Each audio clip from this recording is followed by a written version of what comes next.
Hey, yeah. Shout to day 43, yo, that's the OG. Hex, crypto, big payday, you gon' see. Yo, it's November 19, that's the day they predict. Every time I spit, I bring the craziest shit. Shout to day 43, yo, that's the OG. Hex, crypto, big payday, you gon' see. Yo, it's November 19, that's the day they predict. Every time I spit, I bring the craziest shit.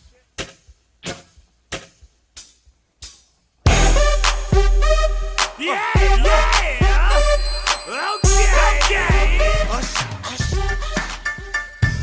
Man, thank goodness.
To justify what the hell we're doing here, man.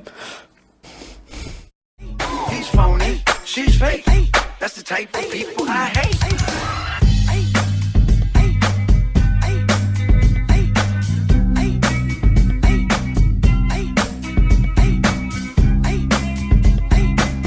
Yo, y'all know the lyrics.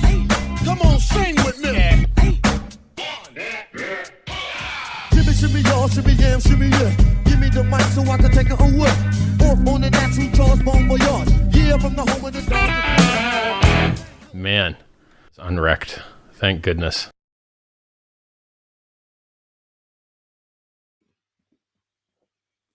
What is going on, Hexagons? It's the Hex Late Show, and I'm 43 OG. What's going on? What's going on? What's going on? Before we do anything else, let me... Thank you.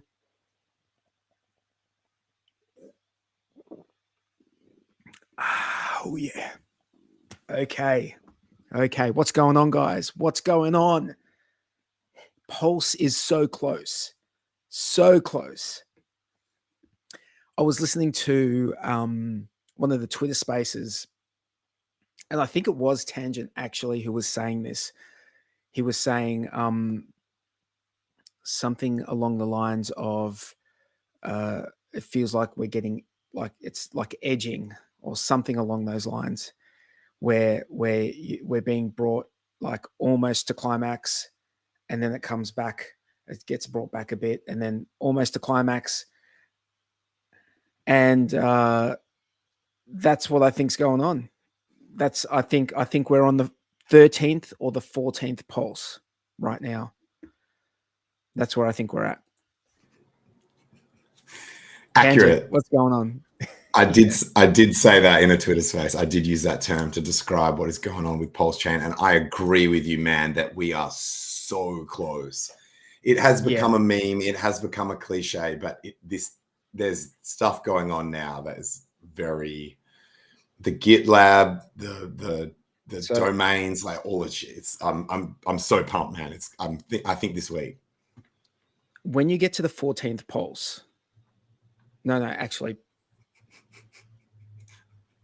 are we trying to like do an accurate analogy? Is this the deal? No, I'm actually thinking before you even have the first pulse. Which would be more accurate. I did think that as soon as you were talking about the number of pulses, because those pulses are post. Yeah, that's like all of those pulses happen. That's the So that could be like the market over the next 18 months after Pulse launches, just like all that stuff happening. So it would either be, so you'd be talking about things like blue balls and pre-com if you were doing it like in terms of the edging.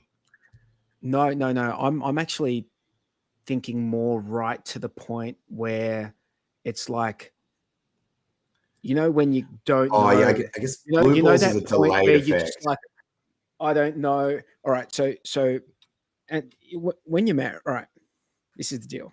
Let me break it down. Some of you people who aren't, like the people who aren't married, right? Like, put it this way, I don't know what the fuck a condom is. All right, and how we got onto this tangent, I don't know, but I don't know. I am married. I'm married to the game.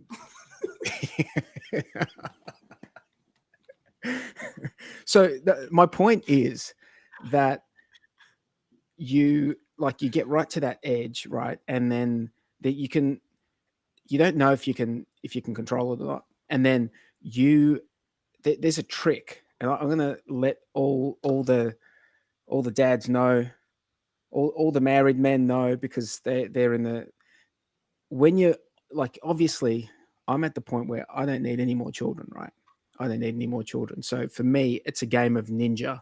I got to be a ninja with that shit. I ain't wearing a condom. I'm not getting any snips, right? That's not happening. That's not happening in my life, keeping everything legit. But you get right to the edge, and there's like a little thing you can do that can bring you back, right? And I'm gonna tell you this secret right now. I'm gonna tell you this secret. By the way, I'm just reading some of the chat. Some people in the US are just waking up to this, which is actually quite appropriate, given that, like, you know, morning wood. Dude, exactly. So this is actually quite. Might want to use it. When you get to that point, try this next time. All right. Put your tongue, like suck your tongue up to the top of your mouth. Right. Like pressure against the palate. You know how you can suck it up and go. Oh, like suction. Yeah. Don't make the clicking sound.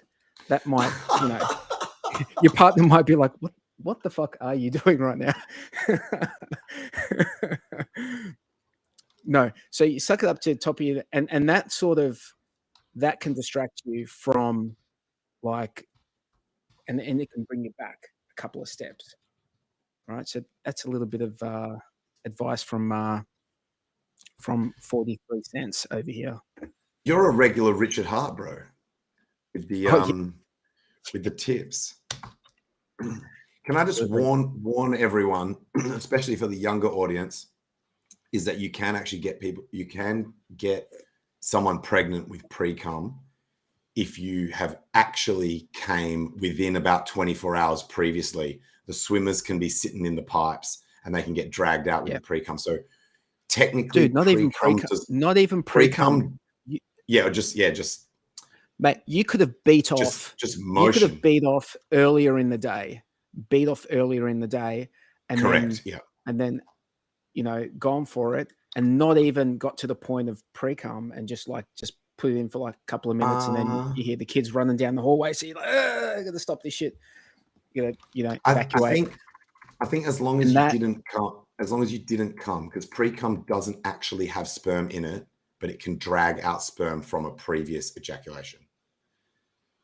Oh, right. So I'm saying you don't even need the pre-cum. I'm saying there's some shit hanging out, like, on the tip, man, ready to fucking... Yeah, that's probably true as well. Yeah. It could be like anywhere along the pipeline, bro. We need some engineers to come in here. Can I tell you a related joke, actually? Have I told you this one before, where it's like all the different professionals are arguing over what profession God is? Have I told you this? I'll do a hyper quick version of it, right? So it sounds like a Jewish joke. It sounds like a Jewish joke. They've got like the best, like, God religious jokes of all time. But anyway, maybe I'm not sure where it originated from, but you've got a priest, a doctor, a builder, an engineer, anyway, like these various professions, right? And they're all arguing over that their profession would be the profession if God had a profession. And the priest is like, it's obvious that he would be a priest. It's like, it's so direct, like the analogy is so direct, like how could it not be? And the doctor says, oh no, like, you know, the construction of the human body and like all like understanding all that stuff. He would clearly be a doctor because he was able to create something as complex as a human and understand it or whatever. And then the builder's like, you know, he built the world, whatever, like choose your analogy for each different profession. And there's various other ones. And then the engineer is like, like the civil engineer is like, yo, guys, shut the fuck up. It's clear that he was a civil engineer because who else would run a waste pipeline through a recreational area? So I've always really liked that joke. Absolutely. Because I was a civil engineer. I got a joke for you as well. That reminded me of a joke. There's like a bishop, a mufti, and a rabbi, right? And they're all like discussing what God would want. No, they're all discussing what God would want with the donations that are given at their sermons or whatever you call it. So they're all discussing, and the Christian guy's like, okay, we'll draw a circle, we'll get the money, we'll throw it up in the air, right? Whatever lands inside the circle, like we keep for ourselves, and whatever lands outside the circle, we, you know, use it with the, you know, we donate to the works of God, like what God would want. And the mufti goes, no, that's no good. We'll throw the money up in the air. Whatever lands outside the circle, we'll keep for ourselves, and whatever lands inside the circle, we'll, you know, use it for God's purposes. The rabbi goes, no, guys, this is what we do. We throw the money up in the air. Whatever money God wants, he keeps, and the rest that falls on the ground, we keep for ourselves. Dude, I started laughing as soon as you said mufti because that just sounds racist. Like I don't even know if it's mufti. Is it mufti? The sound of it just sounds racist. I don't even know that religion, but whatever it is, it sounds racist, and I love it. I sound like an idiot now. What's a mufti? Oh, no, mufti is like a professional jurist who interprets Muslim law. Okay. So it's not a racial. It's not a racial. It's not a racially charged term. It's like I don't think so. Correct. Yeah, I think I'm going to start calling people fucking muftis. I'm gonna be like, you're a fucking mufti. I love it. It sounds. No, anytime anyone starts telling you about Islamic law, you should call them a mufti because they're interpreting Islamic law. No, they'll probably be the only people I can't call that because. Do you know what's like? I don't know. Maybe. Yeah, I don't think that's racist, that joke. I think it's funny. I think, and by the way, if there's any Jewish people listening, like a Jewish person told me that joke. So there you go. Oh no, that joke's not racist. That joke's not racist. No. Wait. Can I just? Can I just say you could switch in like Sicilian instead of the Jew? Let me just say that, like, it could be races, and you could just like have a Sicilian as the one who throws the money up and says whatever comes down is for us. Anyone that has like anyone that believes in God, like any group that typically believes in God, you could just replace those ones. But bro, very important. Breaking news. Twitter. The Pulsramp.com website is down, and someone who manages websites as their career says that the most likely reason why that is occurring is updating our PCs. For it to be uploading the live version for the mainnet. Legit. Bro, do you know how epic it would be if PulseChain went live on stream as we're streaming right now? I was just about to say, if that happens, if that happens, I'm out. Like I'm literally on the computer behind me. I'm like exiting the stream if that happens. Sorry. Are you going to give me like 5 minutes? Are we going to like? Are we just going to? No. You'll see this. I'm out. You'll see this screen on this side will just be like boop, like out.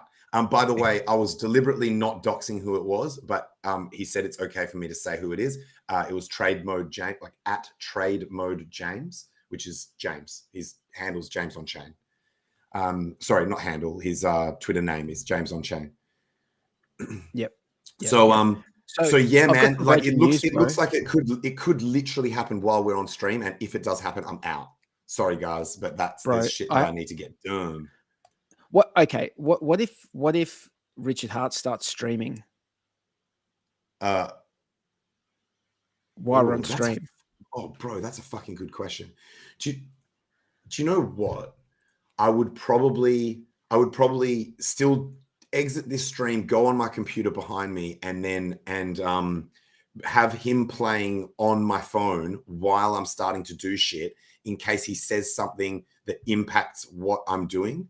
But I would just do both, which is quite hard for me because I'm a bit of an autist. Like, as in, I focus so heavily on a single task, it's very difficult for me to actually do something like that, where it's like a form of multitasking, because I go deep, like my mind like really locks into what I'm doing.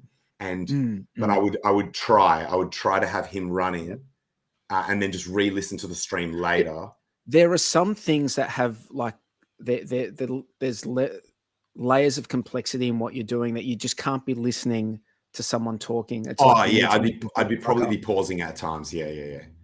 I sometimes do that. I'll have like an Ivan on Tech video playing in the background, and I'll be working away, and then sometimes I'm like, no, I actually need silence for what I'm about to do. You're absolutely right. Yep. And then I would like to turn it back on. I would actually love it for it to go live while we're on stream, so and that then we can see reactions. At least, because that would be like live, and then we all know where we were, because like that actually would be fucking cool. That would be actually really cool. But I would also be pretty dirty at Richard, because it would be like he almost deliberately tried to fuck us up. Well, but is it going to fuck you? I mean, really, how? I don't know, man. I think that, like, do you really think getting him first is going to get you like the riches that you think they're going to get you? Like, do you really think it's going to make any difference? Yeah. There's some shit. Maybe. Yeah, there's some shit that I want to do like immediately. Like, there's some shit. There's some shit that's relatively time sensitive. Yeah. That's fair enough. Like stable coins. I don't have any stable coins. I got rid of all of them. But similar idea, like in that same idea of like certain things. Go and capitalize on whatever ERC20s still have a good before that. Yeah. That's reasonable. That's a fair thing to want to do. I think everyone should do that. So you know why I was a bit late, or why I said I might be late? I was actually fixing Bitcoin miners of mine that stopped working. And I just, at the time, they weren't making that much money. So I just fucked it off and didn't ever actually go and fix them. And then I forgot that I even had shit that wasn't working until today. I was thinking about these really high Bitcoin fees. By the way, the mempool.space is actually on the computer behind me. And I did that to remind me to talk about this. I saw that like people are paying like thousands of sats per transaction, per byte. It's up to thousands per byte. So I'm not saying the minimum fee. The minimum fee is still kind of like, it varies. It fluctuates between like 2 and 550 sats per byte. Yeah. But that's the minimum fee that's getting into the block. Everyone else in the block is higher. So some people are paying like over 1,000, like sometimes over 2,000, sometimes over 3,000. And so the miners at the moment, the Bitcoin miners, are absolutely printing money. So I realized that I was like, holy shit, I need to get those miners back online. So I went and fixed it, and I thought, with a time restriction, Murphy's Law is going to be that you're not going to get it working in time. But right when it was like 20 minutes before this stream, I finally got this. I reflashed this OS and like got it working, and it came up. And that's when I messaged you, and I was like, dude, I might be like 5-10 minutes late, because I was like, fuck yes, I fixed it, and I got it working. So they're actually mining away right now, getting those sweet fees. So at least I'm not as pissed off about the but I'm pissed, man. I'm pissed off that people are spamming the blockchain with this nonsense. And making it so that people who genuinely want to trade, like want to move Bitcoin around and shit, are getting screwed. Bro, I think, don't you think like a blockchain, like is it malicious? Do you think is it being spammed maliciously? No. I don't think it is. I think it's people wanting to get rich, and I think that if they mint these NFTs, they don't care how much they spend on Satoshis for the gas, like for the network fees, because they think that they will be able to flip those NFTs or like the tokens, like the whatever, for. But the weird thing about the tokens now that they've built, they're actually not, even the ones that are supposed to be fungible, right? So there are tokens on there now. They're actually not fungible. So they've got non-fungible blocks of tokens that are supposed to represent overall a fungible token back. So it's actually fucked because it's not designed for this. So it's completely broken. Like what the shit that people are doing on there is dumb. Like as in it doesn't work like how an Ethereum, like how an EVM chain actually works. So it's like they've managed to kind of like put this thing together that sort of represents it a little bit. It's like it's close enough to it that people are able to trade on a DEX, and I even use that term like lightly. And it's just in my opinion, it's a waste of everyone's time. It's a waste of fees. It's just dumb. Yeah. Hey, I mean, look, these blockchains are going to get stress tested, whether it's by, I mean, yeah, fair. It's either going to be white hats or black hats, right? So, you would say that whoever's doing this, they're not really white hats. They're more like just grey hats. They're more like they're more like just, oh, look, we can do this. Well, so I genuinely believe that the people in this chain of events, so the Bitcoin devs that implemented Taproot, which was where the shit got introduced to allow this to happen, the guy that invented ordinals, and the guy that then extended it to use that shit to build this like pseudo tokens. I don't believe that anyone along that chain was trying to do it maliciously to congest the network. And I even don't believe that the people who are utilizing those technologies to now flood the shit are doing it. They just want to get rich. So it was like a series of events of people who I believe didn't have malicious intentions. And I don't know that for sure. I can't prove that, but I believe it, that it wasn't malicious, that no one in that chain, because there's four parties involved, and I don't believe anyone in there was malicious. So PulseChain, from what I've read, and maybe, tell me if I'm wrong, but from what I've read, PulseChain is going to be able to do 5 million transactions a day. Yeah, it was like 4.2 million or some shit, like, and maybe up to 5 million theoretical, like a theoretical maximum, which is huge. We're going to need it because I'm going to be on there like a boss. I'm going to be on there doing shit. I'm going to be doing shit. I'm going to be making noise. I'm going to be doing transactions. You're going to have the same, like, I mean, that is going to that can happen on PulseChain as well. Hang on. You're saying eventually the fees can get. Sammy, it's been so long. I didn't see it. I mean, how long have you been there?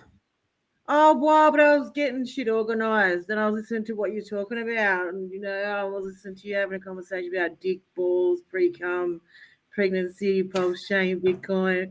So what's going on? We talk about all the important stuff. And all that sort of shit. What's going on? Hey, everyone. I'm just excited about PulseChain launch mainly and pissed about the Bitcoin blockchain, but we're good. We're going to mainly talk about PulseChain. Hashtag PulseChain fixes this. Yeah, I had a dream that it launched, but woke up and I had it launched. It's close. I'm telling you, I have prophetic dreams. It's close. But as I said to you, Tangent, it could happen any day, but I'm still not getting my hopes up. Within that analogy that we had before, that would be a wet dream. Yeah, right? It was pretty good. That's the second dream I've had about it too. Damn. Yeah, it's pretty close. I can imagine. I've got something to play that's got nothing to do with crypto, but it's got to do with like the pandemic stuff. So, and then it's a politician. So, you know, I love all that shit. Let me play it.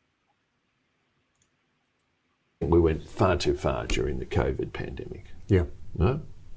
Almost further than any other Western country in terms of expenditures. You know, I promise you, you know, we will look back on 2020, 2021 in 10 years' time, 20 years' time, and we'll say, wow, we really closed the workplaces. You know, in some states, curfews. You weren't allowed out of your home after 9 o'clock. We didn't have curfews in the Second World War, by the way. The curfews. We had situations where if you walked around the block on your own, you had to have a mask on your own. But there's no way you can infect somebody if you're walking around the block on your own, by the way, right? You look back on it and you say, I mean, how did we put up with that infringement of individual liberty? John, I'll say to you, I think. Dude, finally, like a politician, like that's a big time politician, ex-politician in Australia. That's like the ex-treasurer of Australia for many, many, many years. Like someone who was around for a long time. Finally, for fuck's sake, finally a politician who comes out and actually calls what a lot of us have been, you know, bitching about for like 3 years now. Finally. We were saying this 3 years ago. We were saying this shit, man. And finally, it took him 3 years to say some shit, man. 3 years. Where was he 3 years ago, man? He should have been saying that back then. In Sydney, they had police on the beach arresting people who were out on paddle boards by themselves without a mask and surfing without a mask. It was insanity. By the way, can I just flex quickly? Someone contacted me by DM, literally, it was yesterday, I think, and said they went through all the Hexagons searching their handle and keywords to do with this particular topic. And they had me as like in the top 3 of like, in terms of like, they basically went back through the main Hexagons, like the OGs and shit, and looked at their track record throughout the entire thing with searching those words that I don't want to say. And he was like, I only found like 3 people who had like a flawless record where like right from the start, we're just like saying like, this is nonsense. Like, and it was me and 2 other guys. So. But I absolutely agree with what he was saying, right? But I think now we have to move on. We have to move forward. I know in Victoria, life's getting back to normal. People are back in the office. I know the kids are back at school. And you know what? It's hard to forgive and forget, but we have to move on with our lives and try and we have to learn. No, we have to learn from that, though. I mean, I agree. We have to move on. We have to move on. But we also have to learn that when they try and pull this shit again, which they will try and pull some shit that's similar. It may not be related to that, but they will try and pull some shit in future, whenever it is, whether it's 1 year from now or 25 years from now, they will try and pull some similar shit. And when they do, let's remember and let's cite this shit that happened and hold them to account so that that's the only way that you can get better outcomes. You know, if you can hold up and show them like this is where you guys fucked up. Like you really did fuck up, you know, and you know, there's no accountability, by the way. There's no accountability out there for all of this. But anyway, that's my little bitch about that. I want to show you guys something that I thought was hang on, where is it? There it is. I might actually try and find a meme that's like pretty on point about that. Breaking news in Australia: prized buffalo semen destroyed accidentally after administration error. And that's the kind of news we get here in Australia. Nothing else is exciting. The Bulls are in for a good time. So they're going to have to make it up. I was reading this article and they have to like, now they're going to have to go and like jerk off loads of bulls and like just to build up the stocks again. I'm telling you, That's okay. 2023. This is bullish, man. This is bullish for 2023. Wait, 43. Can I? I'm just going to send you a Twitter link. Do you want to just? It's a JPEG meme, so it'll only take a second to show. It's related to what you're talking about, and I agree, Sammy, that like I never wanted to do any like outlandish I told you so shit about this, and I've been like relatively silent both in real life and online to not be like I was right, I didn't do that shit. However, this meme highlights something that really bothered me, that made me want to actually sort of like bring it up and raise awareness. Is basically it's saying it's government then and now, right? 2021 versus 2023, and it's like basically do this or you're going to lose your job. We're going to force it on you. Just read it. Like, it's 20 because there are people who are just listening and not watching. I'm kind of trying to like diode it so we don't get the channel banned. You know what I mean? This is still YouTube is still very like censorship on this topic. I don't think they're going to ban us for reading this. I think we can say, I'm going to say it. Fuck it. Right. If you're listening, I'm going to say it. 2021. Governments then and now, 2021. Take the shot or we will fire you, starve you, take your children, put you in camps and leave you to die without medical treatment. 2023. Nobody forced you to take the shot. Like with the forced in like inverted commas, like no one forced you to do it. Like fuck off. There was coercion involved. And so like there was definitely coercion. If you're being threatened with a loss of your job, that is coercion. We've been through this before, so I don't want to get ranty. But I thought that was a perfect way of highlighting this bipolar nature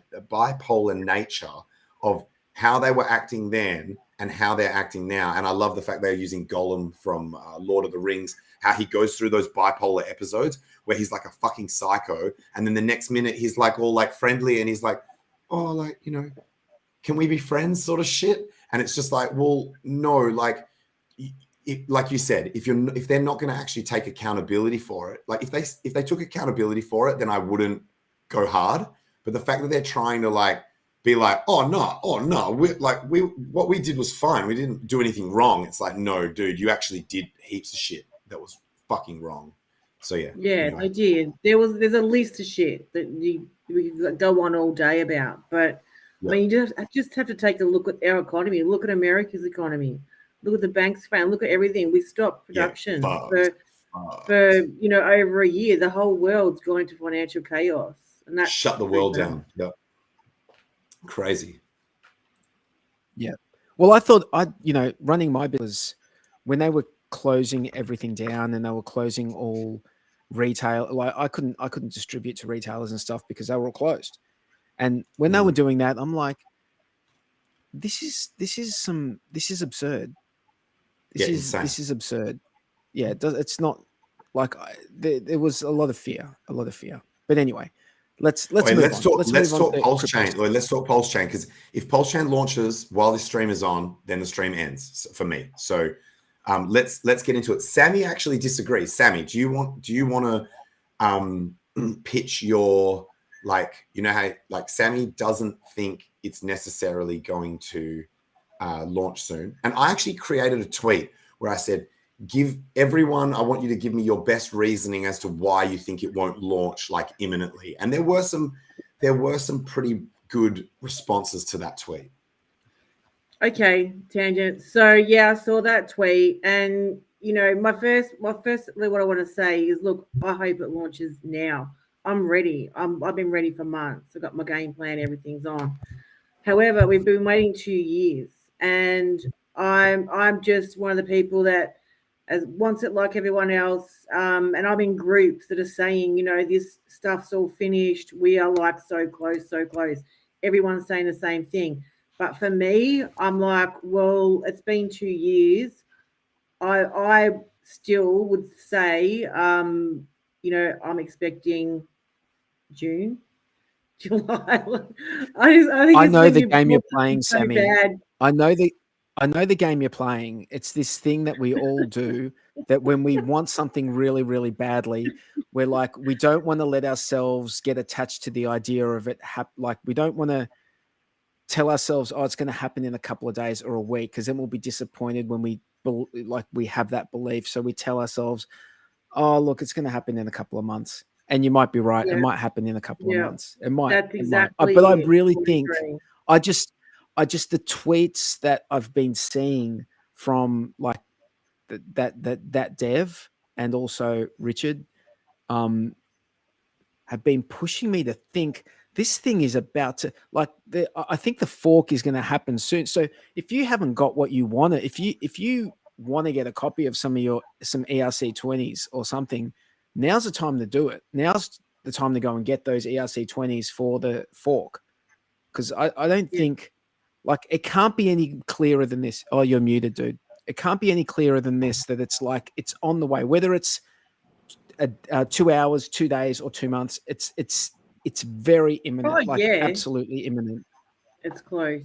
Yeah. Richard was tweeting like someone who has finished, like, you know, when you are working on something and then you finish it so you can go and you're like catching up on all like your personal admin and your social shit, hanging out with friends because you finished your job. The way he was tweeting like every 15 minutes or less seriously seemed like the shit was done and he was like able to finally do tweet storms and reply to people and shit like that. He even replied to one of my tweets, which is very rare. Like, it wasn't one of my tweets. It was like a reply that I had put on one of his tweets. So he tweeted, I replied, then he replied to me. And that's very rare. So, I just think there's so many things pointing towards it. This thing that James just said about the Pulsramp website going down. KDP in a Twitter space today mentioned that this thing about domain, I didn't quite understand what she meant, but it was like something to do with like domains renewing or refreshing or something. She's saying that technically it doesn't have to be done, but they've done it every time that it's been just before a testnet launch. The domains have been like cycled or like refreshed, or like, I can't remember the term that she used, which is, so that's normally happened within 48 hours of testnet launches. The GitHub updates, the GitLab updates, that typically happens within 48 hours of thing. It's like, I would be really surprised if it doesn't launch this week, like around the middle of this week, if not sometime tonight. And that's not the full list, by the way. That's not a comprehensive list of all the things that people have noticed that would indicate the launch being imminent. The SAC balances being all like updated and reconfirmed and shit like that. That was on there as well on the GitLab. That's another one that typically happens before the testnets have launched. It's like, yeah, I'm fairly sure, like, as in, I'd be pretty surprised if it doesn't.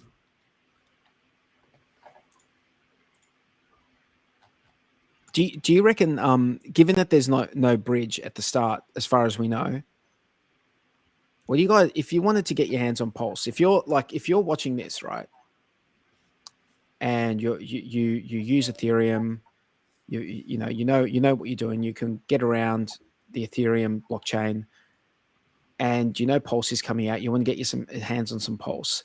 What do you guys reckon the best way or the quickest way for these people to get their hands on Pulse would be, given that the sacrifice phases are over, and there's and you don't want to play any funny escrow games or whatever. You just want to like get your hands on it, like verifiably on the blockchain. How would you go about doing that? What would you do? We actually discussed this in a Twitter space recently, and the short version is there's only really two ways. This was my comments on the Twitter space. People might disagree with me. I know Famous disagreed with me heavily. Basically, there's two ways, right? You either buy something that you think where the forked copy will have value, i.e. HEX would be the most likely one because of the community overlap. So you buy HEX, and then when the fork happens, you get the copy on PulseChain and sell that into PLS. or you hold something over on the ETH chain that you want to hold. It could be stable coins, it could be ETH or whatever that you want to hold in, and wait for the bridge. The risks are that with the first way, with the HEX one, you've got the risk of price volatility, both before and after the launch, like before on the ETH chain and after on the Pulse chain. But with the other one, you've got the risk of a delay, that in the time that it takes for the bridge to become active, Pulse could go like 100x. So it's two different risks, and maybe you could just do a bit of both, but they were the only two way for people who haven't sacked. I think they're the only two realistic ways that I can think of. It's either buy HEX and wait, or wait for the bridge and bridge in your shit. Like, can you guys think of anything else, or any other risks that I haven't identified with those? I think any token in the HEX ecosystem, like anything has been built on top of HEX, and they're not all, they don't all have like good liquidity pools, so that might not even be an option for some of them. Like, I think I was looking at one of them, which is I think one of the Maximus tokens, and I think it only had like $13,000 worth of liquidity. So that's clearly not an option for anyone. You know, that particular token wouldn't be an option for anyone really, because you're just going to push the price against yourself getting into it. But I tend to agree with you. HEX is I mean, if you haven't gotten in, then HEX or Hedron or you know, some of these you know, if it's a token that, or Maxi, or if it's a token that's on top of HEX, then I think that's going to be well supported on the Pulse network. That's just a modification of that's just a modification of version A. Like that's But and buying ERC that 20. That strategy, it's the same. It's just you're choosing something that's not HEX. Like to do the same. It's the same strategy with. So, you know, before the bridge opens, so you can ratio trade. So Rich is going to set it so you can ratio trade into Pulse and PulseX. Yes. I can imagine that HEX will be the only thing that you'll be able to use in that period of time. That's correct. And that's how Rich is going to pump the shit out of the HEX price, which is really good. But just remember that some people are going to buy HEX to get Pulse. So if you're buying HEX now to get Pulse, that means that some people are going to sell HEX on the Pulse side. Into Pulse. Swap. So that might happen as well if that's the only place. So you know, who knows? It's the thing is that no one knows, but I think that no one knows. Yeah, I think that getting HEX before the fork is good. I think getting any of the any of those HEX ecosystem tokens, I think they're all like good plays before. So just to be clear, I'm not trying to think of this from the perspective of a person who's trying to work out what everyone else is going to do so that they can like predict the future. This discussion is more for the people, like you said, who didn't get to sack, who want to know what the options are for getting into Pulse. Because I've been told that there are a shit ton of people with a shit ton of money who want to buy, but they're like, what's the best way? And in my opinion, there is no best way, because they all come with their unique risks. And those risks, like the one about the waiting for the bridge to open, if Pulse goes and does a 100x within the first few days, which is like, that's not unrealistic. You're basically 100x. Right? You're going to miss the train. From sack price. From the starting price. But or from the dip, like from the initial dip. The starting price is when but the starting price is when the bridge opens. So it would only be a ratio. Not in ratio though. Not in ratio. So but when the bridge opens, that's going to be the first price when the bridge opens. When someone but it can it can still move in the time. It can it like can 3 hours in. It can still move the 100x. Remember this zero value shit.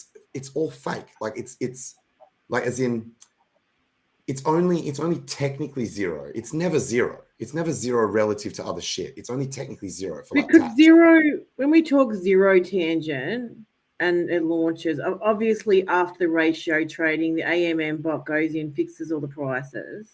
Even before the ratio trading, it has a value relative to everything else.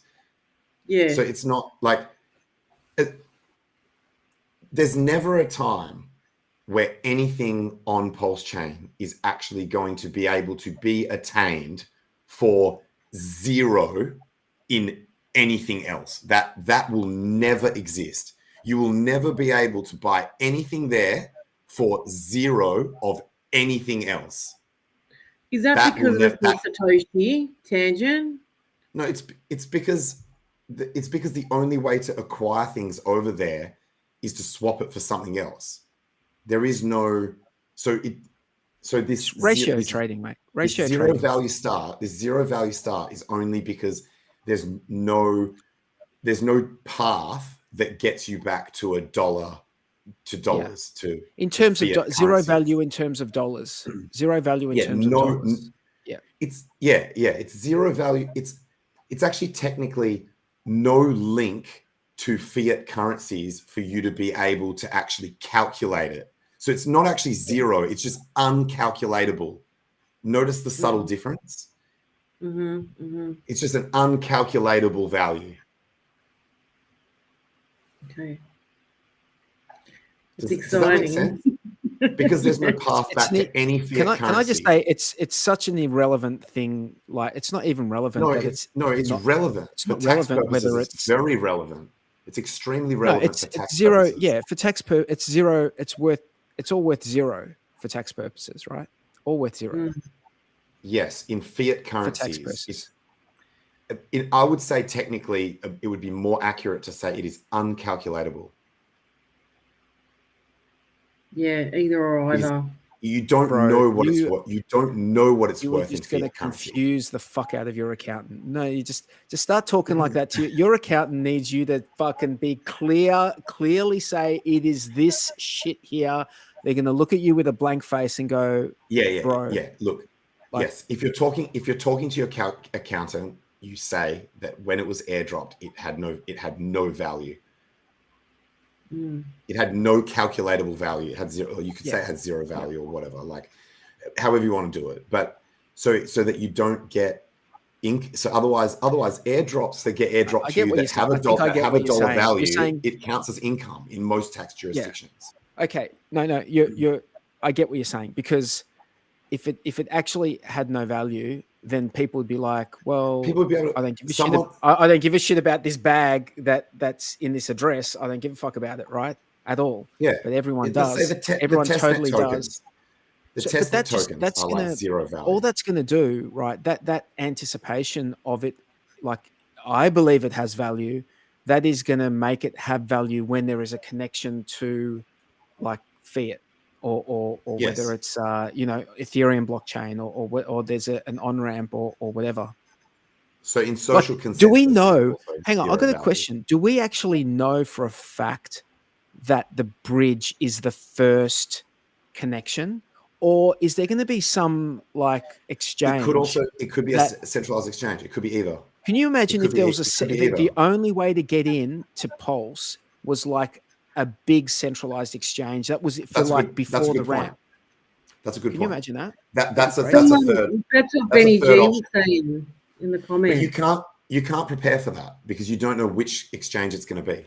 I mean, I guess you could have your ETH or whatever sitting on a centralized exchange or stables, and then the first exchange to say we're listing it, you send from that exchange to the other one, which is highly not advisable. You're not meant to ever go from exchange to exchange for like OPSEC reasons. But if you're a noob and you're just trying to get in and you don't care about doxing your shit, then you could just go from one exchange to another or out to a wallet, back in, and then buy the Pulse and send it to the chain.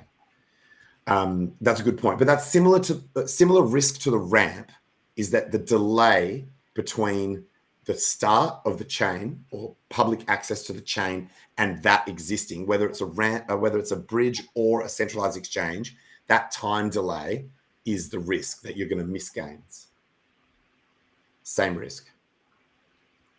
Because I mean, So, you would just be buying the Pulse. You'd be buying the Pulse directly with dollars on that, or from Oh another yeah, crypto, sorry. You like could you could actually wire fiat just into be buying that Pulse exchange.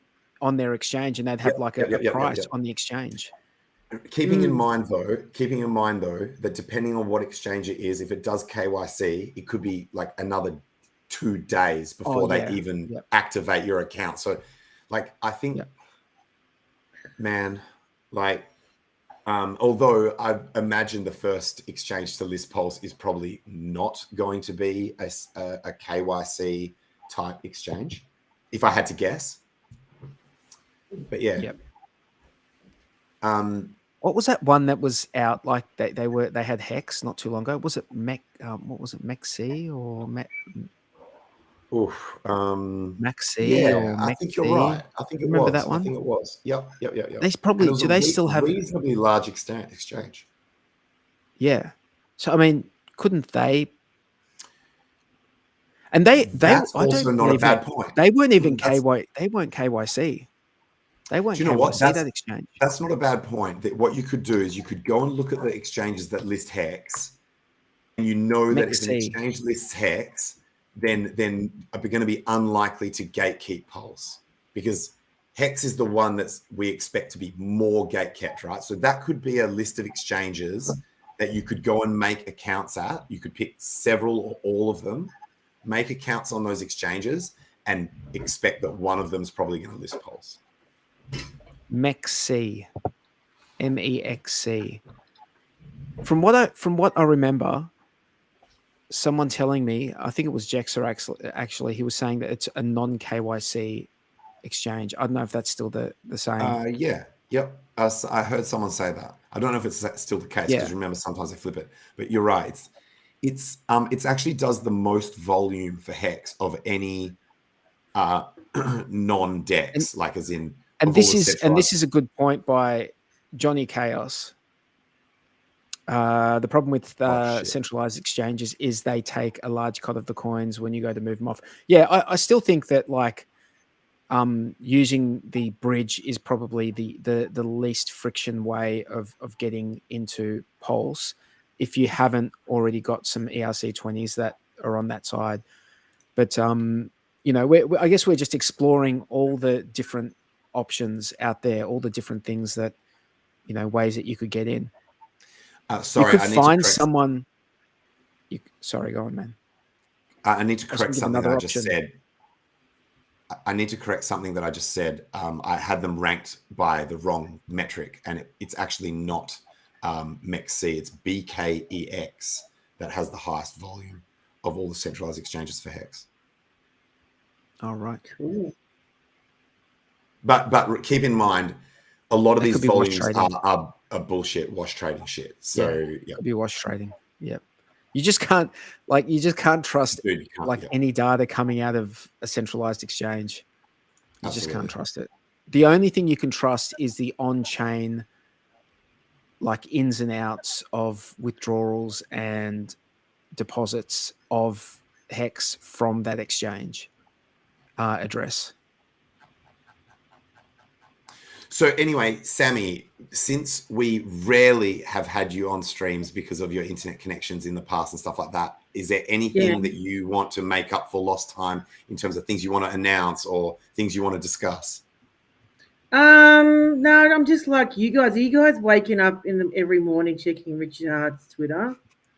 I don't have notifications on because any notification just annoys me. But the first thing I do every morning is just go and check and make sure there's nothing, you know, happening.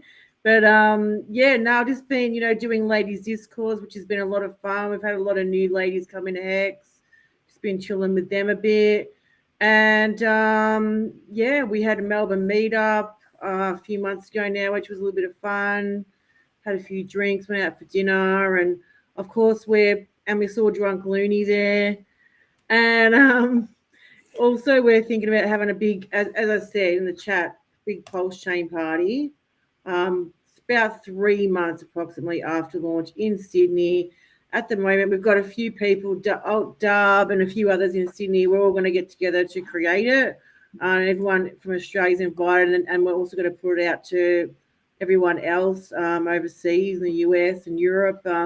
It is only stands at a 3-day event. It'll probably be a Friday night dinner, a Saturday harbour cruise, and a Sunday brunch. But then if people are coming from far away, they can extend that for a few days. There's a great zoo in Sydney, some great beaches, the Harbour Bridge, other landmarks. If, it might be worth, coming over, bringing the family and seeing a bit of Australia. So that is the plan. But like anything, we don't know dates. We want to try and give as much notice as we can so people can book flights and hotels. But we have got a lot of Hexagons who are interested in helping. And if you are interested in helping, yell out. You guys know I'm in the Aussie chat. And the more hands, the better. What is it? Many hands make light work. So, yeah, so that's going to be happening soon. That's awesome. What about you, Tangent? I've seen you in the Twitter spaces. I think I saw one we've done a time couple. you're going to do it till PulseChain launches. And I was thinking, oh my God, you're going to be here for a while. I did have a disclaimer in there that if it got to the weekend and it didn't launch, I had social commitments that I couldn't get out of.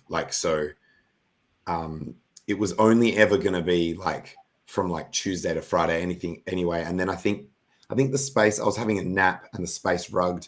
There's a problem where sometimes the app just it boots you out of the space, even if you've just left it and you're not doing anything. And then if you don't return to the room, even if you've got co-hosts, it just nukes the space. So sometimes when I'm asleep, it gets nuked, which is what happened. You've been going hard. You've been going heavy into into everything. I see your name pop up in groups I'm in, and it's really cool, Tangent. You're doing the graveyards, mate. It's been good. To Brenton Eslick in the chat, he said, what if some of us aren't on Twitter but want to come to the meetup? Yeah, no problems, because we're going to put it all over Telegram. Brenton, let me know if you're not on Telegram, because we're also going to put it in the Facebook groups as well. So we'll put it across all social media, so you should find out about it. And we'll also talk about it on the Hex Late Show when we have something a bit more concrete. Absolutely. It's going to be fun. I've got a clip here from just this. Do you know who this guy is in Florida? This governor in Florida. You guys, do you know who I'm talking about? There's this governor in Florida that likes crypto, I think. The Terminator? Oh, no, it's California, isn't it? Yeah. That's California. California. Let me just bring it up. Here we go. Can you hear this? I think what the danger of the digital currency is that, one, they want to make that the sole currency. They want to get rid of crypto, which my view is if you want to invest in crypto, it's up to you. You can do it. I mean, you can make those decisions. But they don't like crypto because they can't control crypto. So they want to put everything in a central bank digital currency. And I guarantee you, if they're able to ever get away with that, they will impose ESG and social credit scores onto that. And that's going to be a huge reduction in freedom for people in this country. And so what we've said, what we're going to say in Florida is they haven't done it yet. I don't think Congress would authorize it. But if the Fed or the Treasury tries to do it unilaterally in Florida, we'll have a prohibition against that. And I think that's ensuring your financial independence and making sure that we don't have a financial surveillance state where they know every transaction that you're making. I think that's fundamentally wrong. So we're recognizing the dangers with this agenda. Can we please have a politician like talking some shit like that in Australia? Can we please have someone like that as a state premier in Australia instead of the rubbish that we have everywhere you look? Rubbish. Maybe we can get who was the guy that was mad anti-vax the whole time? Craig Kelly. Was it Craig Kelly? Yep. He did amazing speeches on that shit, the whole way through. He's our best shot to get someone to be anti-CBDC. I might start Yeah, trying to do that. Try and get in contact with We them. should, dude. We should get all Australian hexagons like maybe we should go at them and not Look, spam, but like I find with some of these smaller political parties, if you go to their YouTube channel, they've got F all followers and they get F all comments. So you can actually comment on their videos and someone's going to see it because it's like, it's not getting flooded with like thousands of comments. Otherwise you can just like, you can write letters like emails and shit. And I think by law, they have to read it. Isn't it like if you're a government person, you have to read your emails from the citizens or some shit like that? Like someone has to read it, like either them or their PA or whatever. Like someone has to read it. It can't just get the office has to take it on board. Yeah. Yeah, I believe so. Hell Yeah, it'd be cool. You know, America has some awesome peoples in Parliament, you know, and they're speakers. They got big personalities. That's what they lack here. Our politicians are very black and white, and they don't really think outside the box like the American politicians. More spunk, more personality. Texas is incredible. Texas is so incredible. Yeah. Did they just have a shooting the other day? Yeah, they did. I think so. It was like a mall shooting or something. Yeah, at a shopping center. Man, that shit is always. That's always such a downer. It's terrible. Yeah, about that shit. Little kids got shot as young as 5 and stuff too. It's pretty freaking sad.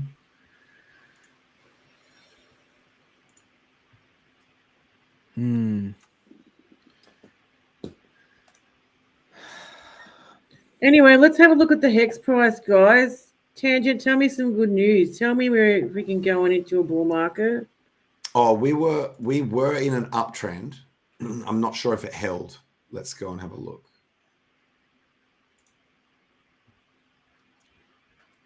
Yeah, look, I was saying in a Twitter space. Oh, so the last 15-minute candle actually is going down, but so we're 5.9 cents. That's not too bad. I'm not too stressed. Remember, you may recall in a Twitter space, I said that I noted that for me personally, 5.5 cents is like where I've noticed that my attitude towards the price of HEX changes, where under 5.5 cents, I get like a bit WTF at the price. And so at least we're still above that. It looks like we've held an uptrend since 4.8 cents on the 2nd of May. So 1 week. So we've been in an uptrend for 1 week. Like a little local. Well, 4.8 cents, was that a local low? That's a pretty good price to get in at. Yes, that was a local low. So yeah, look, it doesn't look too bad. I have found this price action to be incredibly weird. Like I didn't think that this was very unexpected for me in terms of how close we are to Pulse launch, what the price is currently, and how, and not just right now, but how the chart has behaved just is really odd. Like it's just, it wouldn't have been one of the scenarios that I would have predicted. Like even if you said like a month or two ago that I could pick like 10 different scenarios, this would not have been one of them. Am I like explaining that in the right way? That it's like, very. But HEX has a way of going sideways, but then something happens, just goes boom, see you later. You know? Look, we're still way, way, way better off than where we were like a few months back when we're bumping around the twos. We're bumping around the twos. That was just like, oh shit, dude, that was horrific. Just rolling around the bottom of the fucking. That was horrific, dude. It was so it's hard. Crypto. It's so crypto. Hard. But even Bitcoin's looking rather shitty. How did we get through that, man? I don't know. That was hard. That was What hard to have we look at that. hit? What have we hit this year? What's been the high? If we got down to 3 cents, we're in the 3 cent range a few months ago. What have we Did we get topped to out about at? 12 cents? We got to 12 cents, I think, No, 13 at some cents stage. maybe.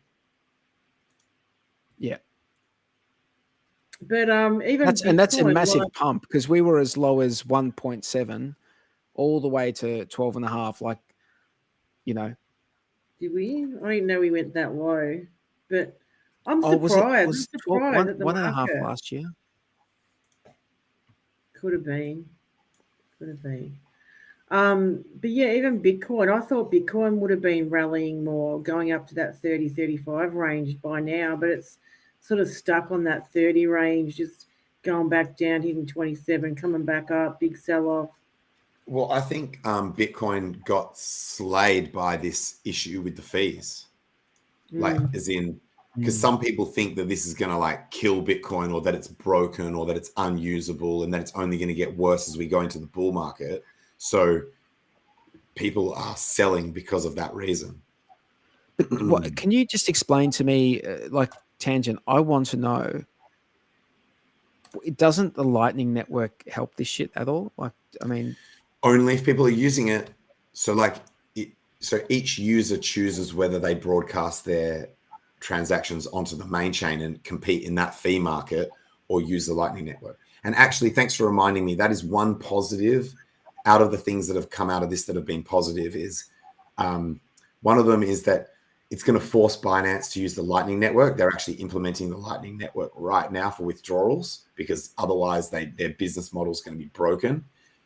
It has sort of silenced the haters a little bit when they said like that DeFi can't be done on top of Bitcoin. It's kind of shut them up a bit, even though in my opinion it's not really the same. And the other one is that it really is incentivizing more miners to come on to secure the network. And I think there might have been another positive in there as well, but which I can't remember. But and that obviously, even if I could remember that fourth one, that's not necessarily a comprehensive list. But yeah, forcing exchanges to use the Lightning Network is a good one. Yeah, but there's obviously people getting in to crypto. I mean, we're looking at certain.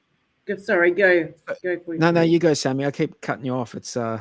If you were to say, because I was just saying, like looking at the crypto market in general, like looking at certain meme coins, which I shan't mention, that are going crazy. Obviously, there's still a freaking huge market, and we're seeing things that other coins like have done in 12 months, where these new coins are done in 3 weeks. So, that just shows that's adoption. Crypto is being adopted, and things are looking, whether they're educated about what they're buying or not is another story, and whether they're pumps and dumps is another story. But there's definitely more people getting in. It's still it's a bull market for the meme coins, just not everything else. I agree. And people getting FOMO and doing gem hunting and FOMOing into stuff is a good indicator. A friend of mine who basically has HEX and kind of like semi-exited when through the bear market, because he's got a real job like in computer security.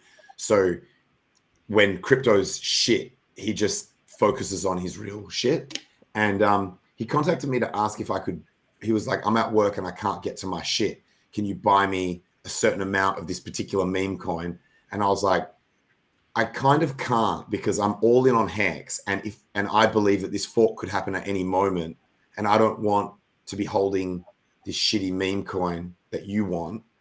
If if PulseChain launches and HEX pumps on either or both chains, then I would kind of be expecting you to compensate me for those lost gains. And I kind of can't ask you to do that, but then I'm either you're going to get fucked or I'm going to get fucked. And so we didn't do it. But the fact that the point of the story is that fair, man. Yeah, like the point, and it was going to be like 3 or 4 hours for him to be able to do it himself. So it's like, I'm like, do you really think this thing is going to like pump in this sort of window of time? Like, you're panicking. But the point of the story is that the fact that he was he believed that he needed to get this meme coin in a time window that was shorter than when he finished work, which is like, that's FOMO buying, right? That's like the definition of FOMO, contacting your mates to buy coins for you. I reckon that's unreal. Absolutely. He and I have both got very, like, we're both normally very strict about not having other people hold your coins and not holding other people's coins. So for him to break that rule and also request that I break that rule, he must have really been FOMOing this particular coin. But people FOMO hard in these meme coins. Like, even when Shiba Inu was blowing up, I had people like ask me what it is, how do I get it? It's like all the normies want in. They see it on the mainstream media. Normies love meme coins. They fucking love them. It gets them in. Hey, if it gets them in, and then they come across to a better thing, then that's bait adoption. And switch. Adoption. Bait and switch. We need adoption. Yo, it's only because way crypto's going to keep going up. The explanation is so simple. It's like, hey, it's just a picture of some shit. Oh, and by the way, the coin I was actually talking about in that story is probably not the one that you're thinking of. Like, it's not the one that everyone was buying recently. It's a different one, a new one that actually just came out very recently. And so,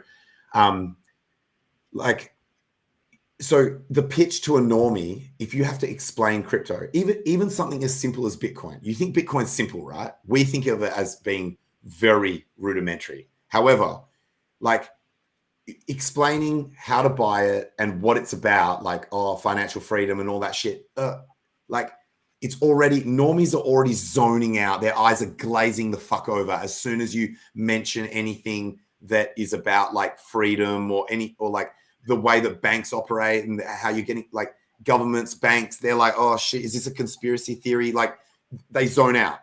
But if you, like, it's a picture of an X, like, it's a picture of this particular animal, and it's completely stupid, and the only reason you buy it is because you expect the price to go up. Normies get it, bro. They're like, yeah, wait, so I can get rich? Sick. How do I buy it? I go to that website and click buy. Look, easy. Like, I go, so because most of the meme coin websites, they've just got a buy button that just takes you to the DEX. So, like, it's the fucking pitch is so simple. Like, I think that's why normies love it, man. Oh yeah, I totally get it. And but that's good for crypto. Like, I know it's rubbish, right? And it's funny rubbish, but look at the behavior of normies when they love these meme coins, and then they get interested in crypto, and then they do their research, and then they can see something like HEX where they can stake and earn trustless interest. And I think it's a good thing. I agree. Honestly, I agree. Oh, it's the best thing. It's not only a good thing; it's the best thing. It's funny. My like, rant, I always go back. Didn't sound like I did, like that. I didn't think it was good. Like, I think it's good. Like, I think it's good for bait and switch. Yeah. Bait and switch is great, but it's funny. Like, when I go back, like, I do this thing how, I think about HEX, like, intensely sometimes for, 2 or 3 weeks, and then I'll just not think about it for like a couple of months, as far as I won't think about the mechanics of it.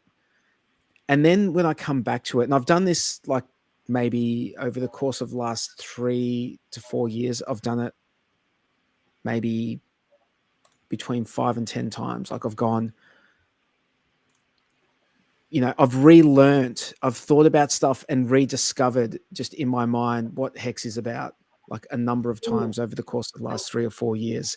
And every time I think about it, I always come to the same conclusion that, like, this thing is just so well put together. The idea that you put money into something, right? And you have this representation, like, you have this token. And then if you're willing to lock that token for a period of time, you're going to get more of that token. And it's your time. And it's all based on the time, what you're willing to put in time-wise in advance. And there's no getting out. There's no, like, change your mind later without penalties. I just every time I think about it, I come back to the same. Like, this thing is fucking genius. It is such a good system. It is absolutely dope, man. It is the dopest. It's the dopest, and that's what, you know. I've been onboarding people quite a bit in the last, I'd say in the last 2 to like maybe 2 months. People who I've been working, like even people I've been working on. I got someone in who I've been working on for like a couple of years, and when I say working on, I've been trying to. It's just they weren't into the idea of crypto at all. So it's more like I've onboarded them into crypto. And it's such a good feeling to get someone in finally, and they feel good about it as well. Yeah. So I mean, like getting adoption, you can get adoption through, you know, meme coins or whatever. But, you know, a lot of people need someone to hold their hand through the process of, like, what do I do here?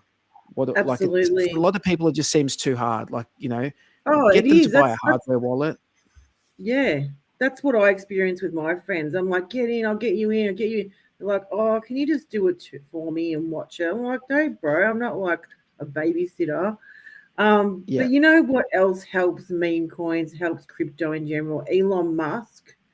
Even if it's Doge, at least he's pumping crypto, and him changing the Twitter handle to a dog, the bird to the Doge dog. Like, that's a big thing. Like, when people see the richest man in the world getting into crypto and pumping crypto, it's really good.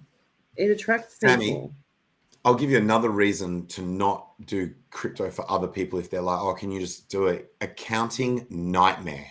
I tell everyone that asks me to do it, I'm like, even if I had time to do this for you, which I don't, I do not want the fucking headache of having, like, it's hard enough for me to keep my own shit straight with different chains and wallets and fucking everything. I'm not doing it. I'm not going to have it. And then, like, if you've got a self-managed super fund where you're doing it, like, so, and like a business entity, you might, like, I know some people that have their PulseChain stuff, because they expect that to become extremely valuable, have put that under a different legal structure. So, like, suddenly you've got, like, even just for your own shit is like a tree of shit. Imagine then being like, okay, now I'm doing it for this other person as well. Fuck that noise. I know, right? But you know what? I think, I think people should embrace crypto. Like, I see some of my friends really struggling who I told to get into crypto like years ago, and that's not their fault. Like, they're people who live paycheck to paycheck. I totally get it. And,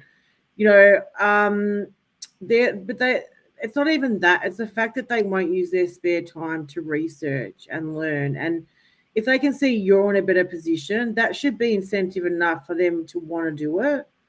But yeah, I'm totally against babysitting anyone's crypto. Like, what's mine is mine.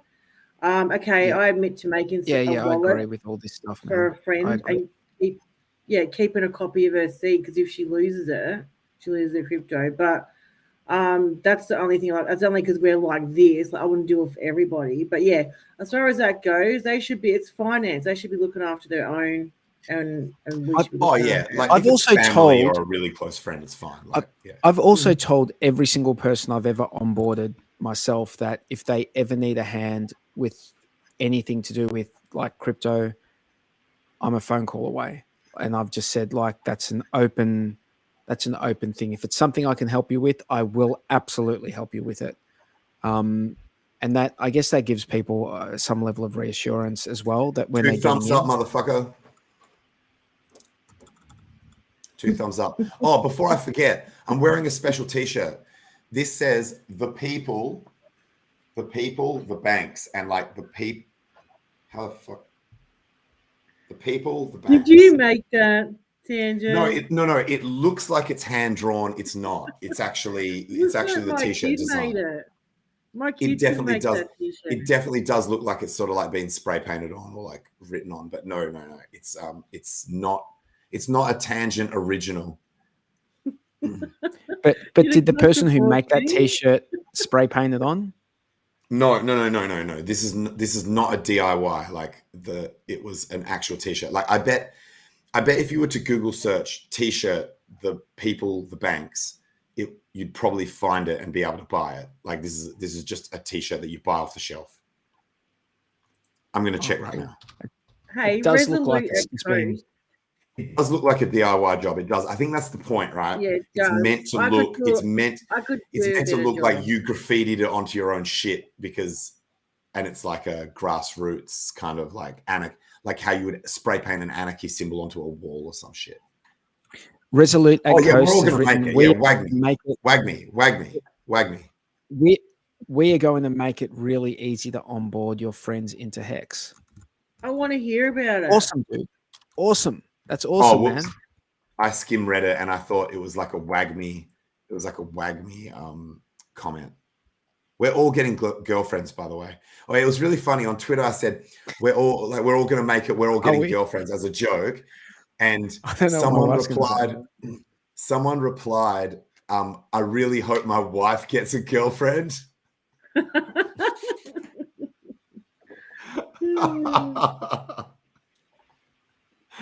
I was like, that's hilarious shit. I hope all the single people who want girlfriends in the Hex community, I hope they all get girlfriends. It's a metaphor. It's a metaphor. Yeah. It's a metaphor. It's a metaphor. It doesn't actually have to be a girlfriend. It's like you're gonna get could be a nice car. You're gonna get what you want out of life, like the things that you thought were unattainable.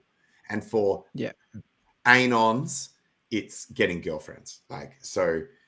Yeah. So we should check if PulseChain is launched. By the way, Sammy, you know how you said in the morning you check Richard Hart's feed. I can't guarantee. I've got a question here from the chat. I personally believe that. Sorry, man. I personally believe that there are indicators that will actually show that mainnet is live before Richard tweets it. It happened with V4, and because there are ways that there are things you can monitor that showed that V4 was live before Richard tweeted that V4 was live. So while I agreed with you in sentiment, the first thing I check is not actually his Twitter. It's like the things like is pls.live, the website, the chainlist.org, the Telegram group, the GitLab, and then Richard's Twitter is basically the way I do it. Yeah, do you really? Go for it, Greg. I'm not sure that we are qualified to answer this question, but it says, hey, I have a question. Does anybody know the penalties for desyncing when running a validator for Pulse? I think when you say desyncing, like missing attestations, I believe it's the same. I think, and I'm not 100% sure on this, but this is what I believe to be true, that it's if you miss an attestation, you will penalize the cost of what you would have gained from that attestation. That's what I believe is correct. If that's not right, can someone please correct me on the record? I think I did also hear that actually. So the people to ask would be someone who's run a validator on testnet and has actually tested, like deliberately making their shit misbehave, or when I imagine when Richard does the first stream after launch, he will clear this sort of shit up. This definitely falls under the category of we haven't officially been told by Richard or any of the devs how this shit works. That I'm aware of, by the way. Sorry. That anyone running a validator could tell us this, but just for only if they've tested it though. Only if they've deliberately made the validator misbehave and checked what happens. You don't even have to do it. Or maybe read the documentation if there's documentation that explains it. No, but you don't even have to do it deliberately. Sometimes your shit just misses something or it just goes offline. Like I know this just from other validators, that is what it is with, for example, some other stuff. You know, I won't go into detail. But I should have said accidentally or deliberately had your validator misbehave. Yeah. So, and it's just the cost of what you would have made gets deducted. So, you know, it's not super heavy. Like that's not a heavy cost. In my opinion, it's not heavy enough. I think the penalties should be harsher. Because Actually, I probably shouldn't make any comments about this until we actually get the official info.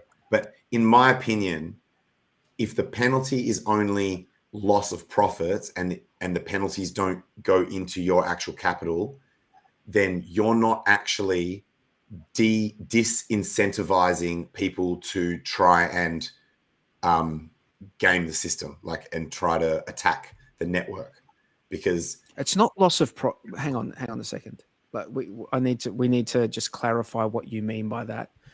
So let's say you've got 100 pulse, and then let's just say every attestation gets you a pulse, right? And now you've got 110 pulse because you've done 10 attestations over the course of a number of days or whatever. Right? We don't need to confuse people with fake numbers. It's just the amount that you stake, and then there's the shit. Let me finish what I'm saying, because it will be more confusing if I don't get to finish this line of thought. So, if like your validator goes offline, right, and it was your turn to do an attestation and you miss it, you will get penalized. Like, instead of having 110, now you'll have 109 pulse. Like, and then if you're an 8, and then you miss another one, 107, and it will just keep going down until you're back online, and then you'll start accumulating again when you start hitting them. That's my understanding of how it works. So it's. Are you saying it can or can't go into the principal? It can. It can eventually go into the principal. Okay, that's how I want it. And then that's how I want it. But then it can eventually. Like, if you, like, for example, let's say you go online and you've got like 100 pulse, and then you start immediately go offline, then you're going to start eating into that principal. Well, that's my understanding of it. And there's also different grades of fucking up. To go offline is going offline is like a very low grade of fucking up. So the penalty is very low, right? But if you're, and this is my understanding once again, if you are actively trying to do some dishonest shit, you get penalized worse.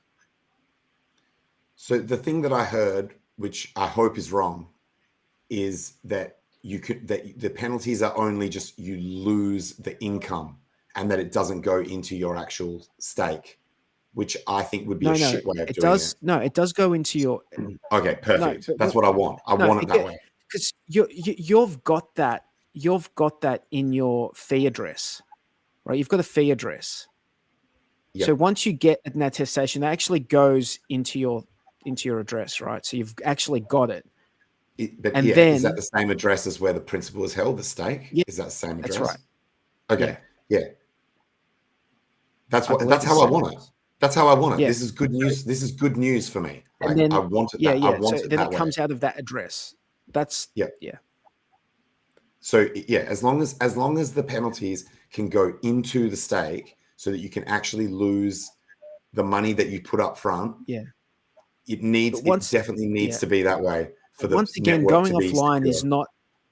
It's a low level thing. You don't want to like hurt people too bad for just going offline, because that is not. You're not active. You're not trying to fuck up the network if your shit just goes offline. You know what I mean? Like, you can go offline really easily, man. Yeah, it can be just nothing that you I don't care, control. Dude. I don't care. I don't care the scale of any of the penalties. That I'm saying the only thing that matters to me is that their principal has to be at risk. There has to be a risk to the actual principal. Yeah, I believe so, man. I believe so.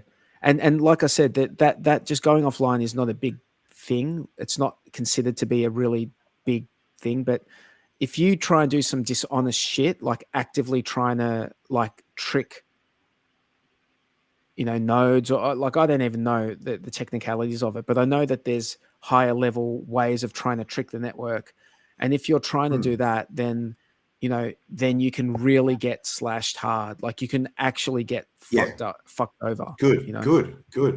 That's how it has to be. Like, yeah. Otherwise you're not like. Otherwise, you don't have protection against those attack vectors. So I'm glad that was wrong, because I did hear someone say that it's only a loss of income. Oh yeah, like I remember this as well. Someone's just mentioned this. If you drop below 16 million pulse on your validator from just getting slashed, you get kicked off the network. You can't validate anymore. Good as well. So that's a rule. That's a rule. So obviously you can go below your 32. Perfect. For that to be a rule. Perfect. Perfect. Or as Ivan on Tech would say, perfect. He does say it like that. Oh man. When Richard Hart stream? When? Oh dude. He's So probably keen. busy. Overdue. Overdue. I have fan Overdue, fiction bro. theory. I have fan fiction theory. Do He it. wants to hear it. Do it. He wants to hear it. Yeah, I want to hear it. How long haven't we seen Richard Hart for? It's been months, right? 6 months. Maddie Allen's conference for the it's been 3 months. The HEX conference in Jan. So Yeah. it's been like three, 4 months. No, but it's if been you 5 exclude months. that, Fuck, it's been 5 months.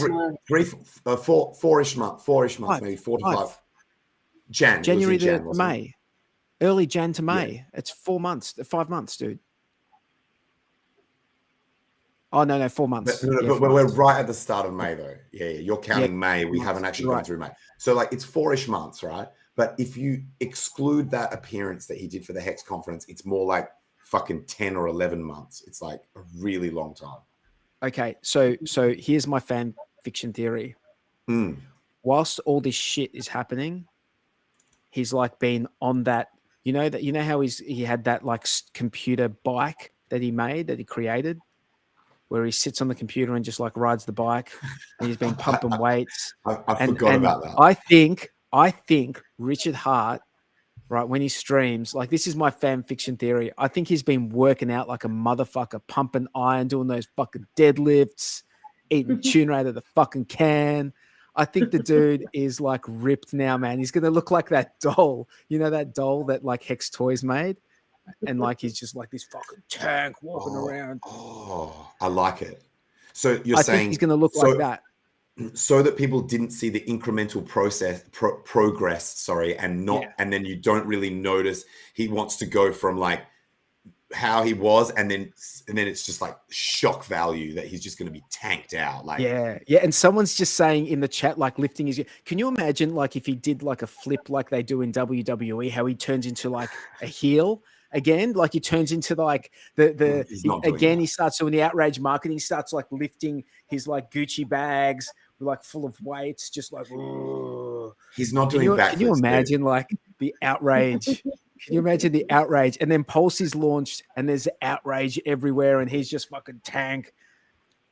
And he's just got bitches around him everywhere. He would I know reckon that like Richard's just busy as fuck. And the thing is, right, when PulseChain launches, everyone is going to want a piece of his pie. They're going to want to interview him. He's going to want to promote PulseChain.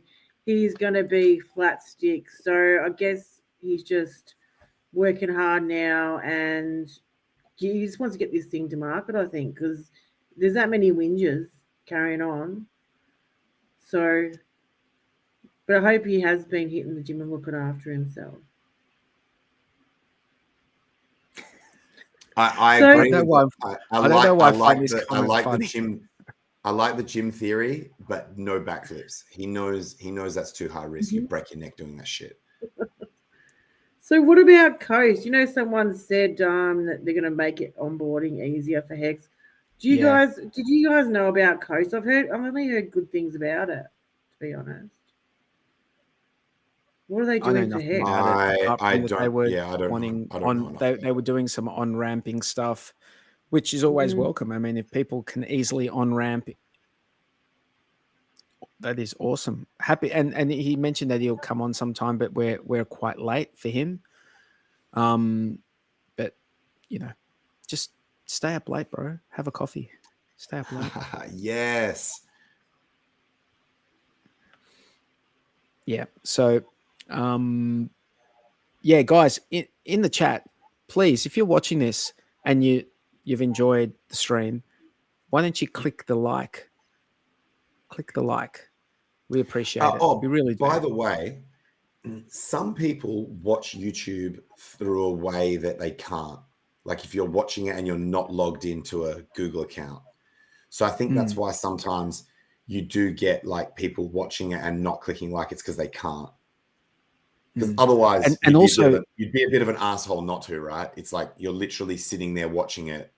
Like, why would you not? So, because I've just noticed, like, even on shit, click the down like, or click the down. Like, if it's no good, click down. Like, anything is better than nothing, right? The down like is also engagement. Yeah. So whatever. Like, if it's no good, just down. I used to down like anyone who asks for likes. If I was ever watching a YouTube thing and they asked for a like, I would click the down like. Yeah, fucking down like us. Like, put the down thumbs down. I don't do that anymore, by the way. I just in case people are freaking out. But yeah. Someone said that in that same Twitter space I was in today, someone said that Rags to Riches tells people to not like the video and not to subscribe. And actually, he don't. And I've noticed that reverse psychology. Diary of a CEO does the same thing. He says, I hope no one's watching this, but if you are, please keep it to yourself. Like, i.e., don't share it. Like, as if it's like a secret that's so good that you shouldn't. So you're like, oh shit, I'll tell my friends if it's so good. If it's such a secret, I'll tell my friends. And so, yeah, it's good. Reverse psychology. Please don't share this on Twitter. Richards did that, and it's hilarious because he used to say that he's like, he used to give this spiel like he barely even passed high school and not to listen to him and don't like the video. Just freaking amazing. He's an awesome dude. I met him in Vegas actually. Funny mofo he is. Yeah, cool. Hell yes. You know, look, Crispy Man was on Furu Finance stream, and by coincidence, they happened to give me a shout out about my Shut the Fuck Up video on that stream. But the point of this story is that Crispy made a really good point that made me feel like a lot less of an asshole. Is, you know how like within the Hex community, there's like a lot of similar names. You'll have like Hex Squid and Squid Hex, and like people change the thing in front of their handle and shit like that. So sometimes I'm like, shit, I can't keep track of like, because there's so many people as well, right? There's so many people, and not just so many people, but so many people that are doing like really quality shit. So unless someone does some really distinctive thing that really sticks in your mind, like say with Matty Allen when he got the DeLorean and the fact that he hosts the Hex conferences and he was like the Hex psychologist, and also he's got like a unique look because he had like long hair at one point. I'm not sure if he's still got it. Someone like that might stick in your mind, but then like other people, especially if you haven't met them or they are anons that you don't actually see their face ever, they do that anonymous shit with like a PFP or whatever. It's really hard to remember who is who all the time. And so when Crispy Man made that comment, I'm like, oh, that's really good. I'm glad I'm not the only like asshole who doesn't like, because when people do like this amazing shit, it feels bad that you're like, oh, this person's done all this incredible shit, and then I didn't remember like who they were or their name or whatever. You know what I mean? Yeah. So that's the thing. There's so many new people in the community, you know. It's hard to lose track. Like, I've been getting like heaps more followers, and you know, even on my tweets, like I just like tweet like very rarely, and I'm getting freaking like a zillion likes. Like, you know, it wasn't even that much of a tweet, but you know, it's great that the community is growing. But you can't remember everyone, and even when you go to meetups, like it's that sort of uncomfortable feeling where you don't know people's name, but you call them like, you know, Hex Renegade or whatever their names are. It's like, you know, you just can't remember everybody. There's too many people. And I think we're only going to grow now. Well, once PulseChain launches and the movie comes out, it's only going to even get bigger and bigger. So, but yeah, you're right. Those people that stand out, they're either your mates or they've done something amazing. Yep. Yeah. Like people that you've streamed with and got to know, or like, or something distinctive that really sticks in your mind, sort of thing.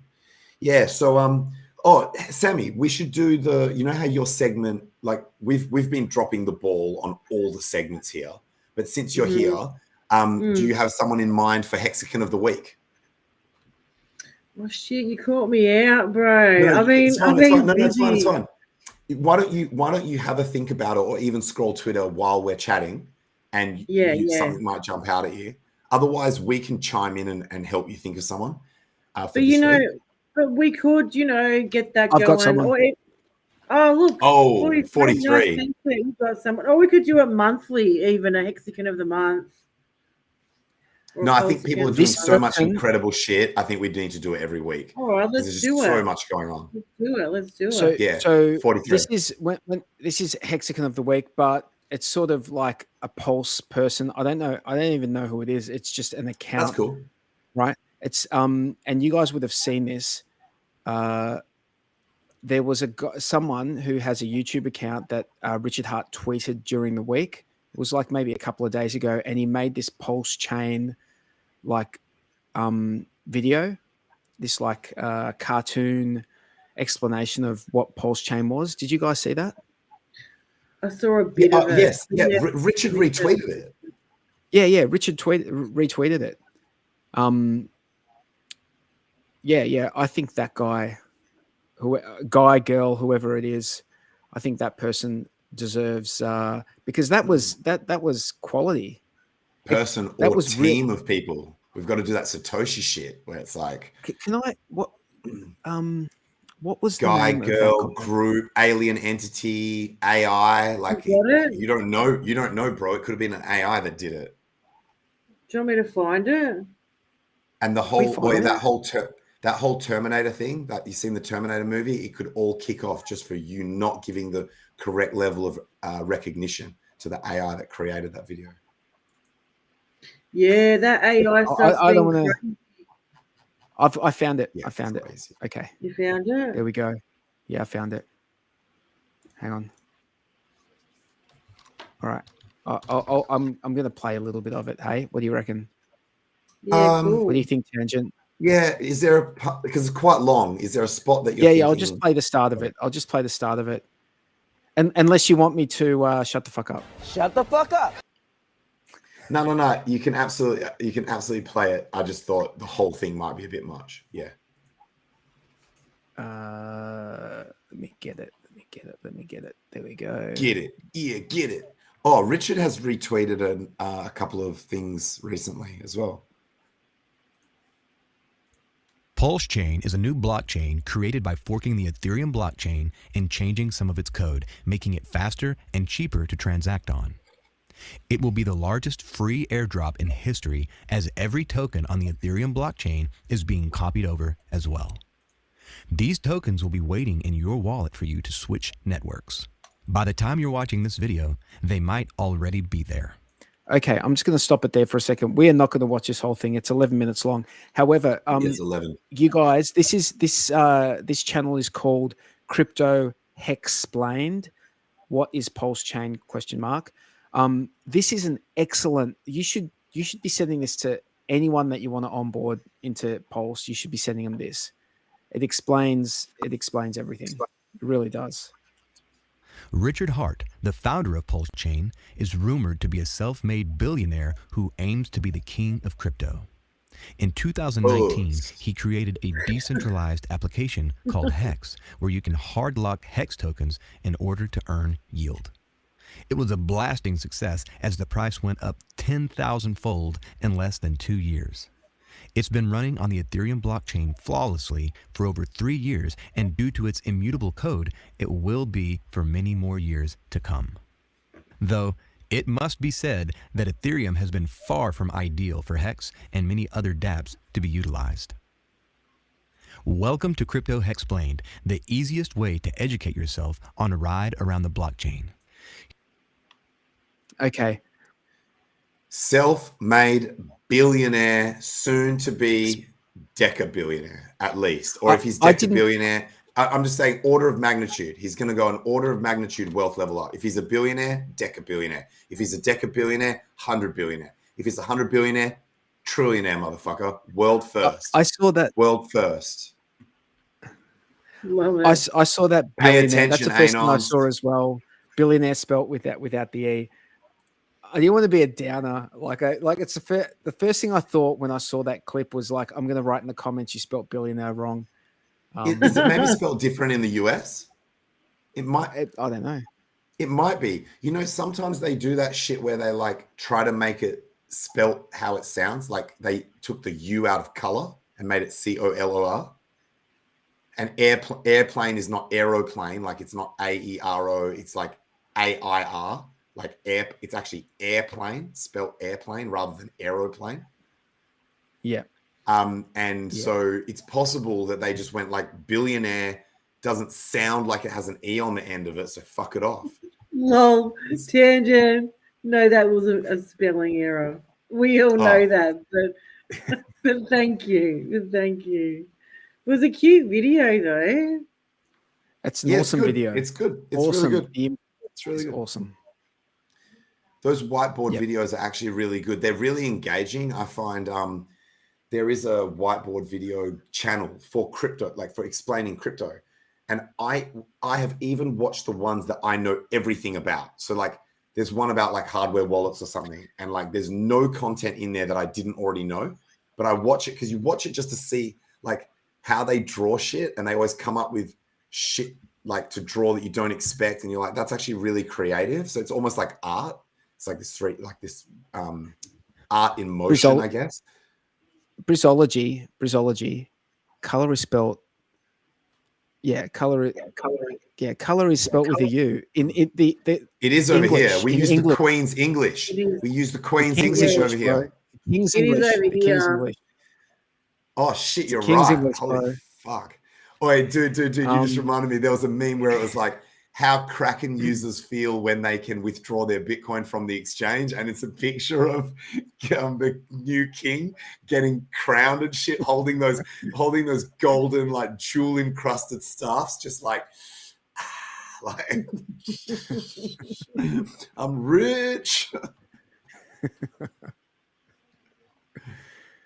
Yeah, look, you guys used to spell it properly as well, but somewhere along the line, someone said, "Hey, we're fucking Americans. We'll do what we want."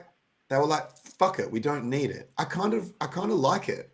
Like, why have these? It's a useless letter color. Why? U is a useless letter. Weird rules about how shit is spelled. It makes it so hard for people that are learning the language when English is not their first language. It's got all these. We've got all these weird grammatical rules. It's not just spelling; it's grammar as well. We've got all these really weird that don't fall. No, European languages are not like that. They're not as ridiculous with the rules of how things work, where they just are in terms of the inconsistencies. English is a lot worse than European languages for them. Bro. Latin, like in Latin languages, like there's feminine and masculine for the actual word. There's no rhyme or reason to that shit. There is no fucking rhyme or reason to that. There is no rhyme or reason to that. That is fucking true. does my head in, dude. But they're getting rid of it because of woke culture. Did you not hear about that shit? That shit does not work. There's no woke culture, bro. Woke culture is not happening in Latin societies. Look it up. Look it up, bro. Look it up. They are getting rid of the masculine, feminine, like shit for like in terms of the like how we have the car and they've got like la or le like as the French example. Like, they're getting rid of that shit because of wokes.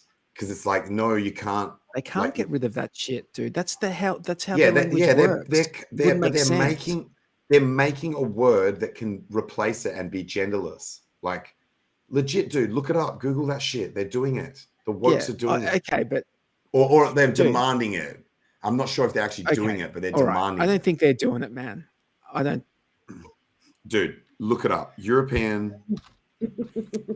I'm sure someone's doing it in their fucking mind and on the internet. It's definitely something that is being like accused of being like not appropriate by the wokes, is what I'm saying. Like how far along it is, and you know that it's only a matter of time, right?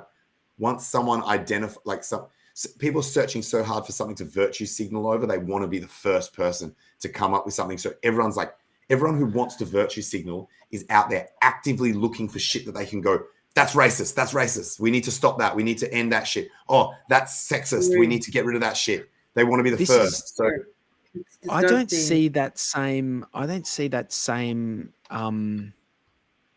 I don't know. Maybe it just when I was in Europe, I just don't see that same shit that we see here. Here it feels like that is, although I don't see it in my everyday life. Maybe, yeah. Like when but I'm you just, just dude, in my everyday life, I don't see this yes, this skewed thing. It's only yes, something I see on the internet. yes. But dude, it's because Like, you don't hang reality. around with it's because you don't hang out with fuckwits here or in Europe. Like, so the people that you surround yourself with are not fucked in the head. So that's probably why you've got like a impression of like that it's actually not that bad, but it's true. Like, as in, this shit is real. I think it's a very vocal minority. I believe that shit. Yeah, I believe all this stuff is just very vocal minority. That is very possible, but that vocal minority gets shit done, bro. Like, which same could be said about HEX, right? When you look at on the global population, we're a vocal minority and we get shit done. So please don't compare the HEX community to the trans community, bro. I'm with Mad Dog. Mentally ill. I don't even accuse it of being people who are trans. I don't think it's the trans community. It's the woke. By the way, if you're trans, I don't give a fuck. Good on you. Like, what do I care? Yeah, it's not that. It's that most of these people that cry about this shit, they're not even in these communities. They are external to those communities. It's the male feminists and the white Black Lives Matter crew that are like the most vocal, because they're probably racist and they're trying to compensate and overcompensate for what's going on in their head. Like, that's my theory, is like when you get the really extreme like male feminists and the really anti-racist whites, they're the male feminists are the worst. These motherfuckers, these motherfuckers are actually the ones that are racist and sexist. Because in my mind, I actually don't, like, I don't go looking for racism because I'm actually not racist. Like, in my mind, humans are and equal, you're not mental in the ways that matter.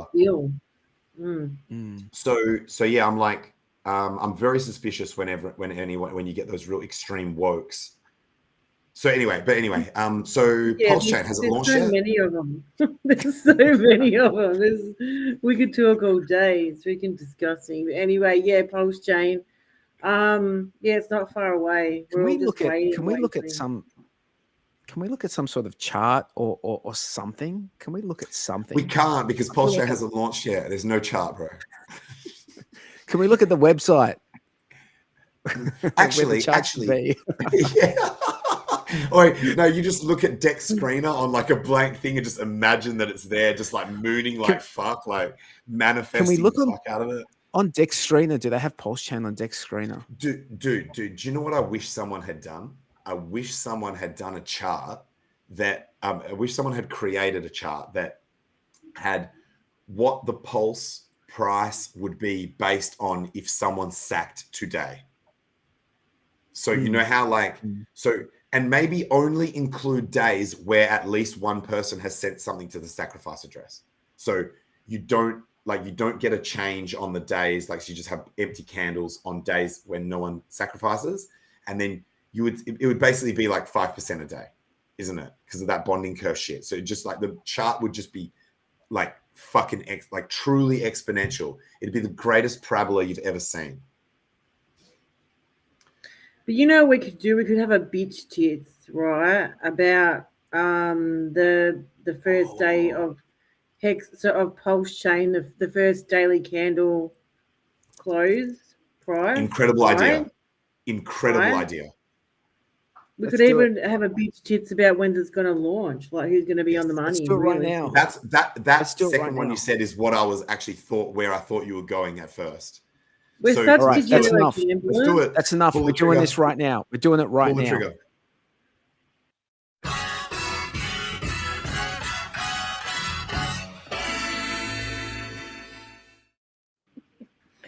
I love that intro. This is the new bitch tits of the week, right? And I don't know how many weeks it's going to go for. It's going to go for as long as it takes for Pulse to launch. Right? Is that have we even defined what this is? I just played. Yeah. It's got to go. It's just got to go. Yes, dude. That's fine, because remember how last time we didn't want to let people submit guesses that were too close, because you get an unfair advantage of seeing all the price action right up, and like you can't have someone guessing like an hour before the show, right? That's why we had the cutoff. With this one, there's no chart to look at.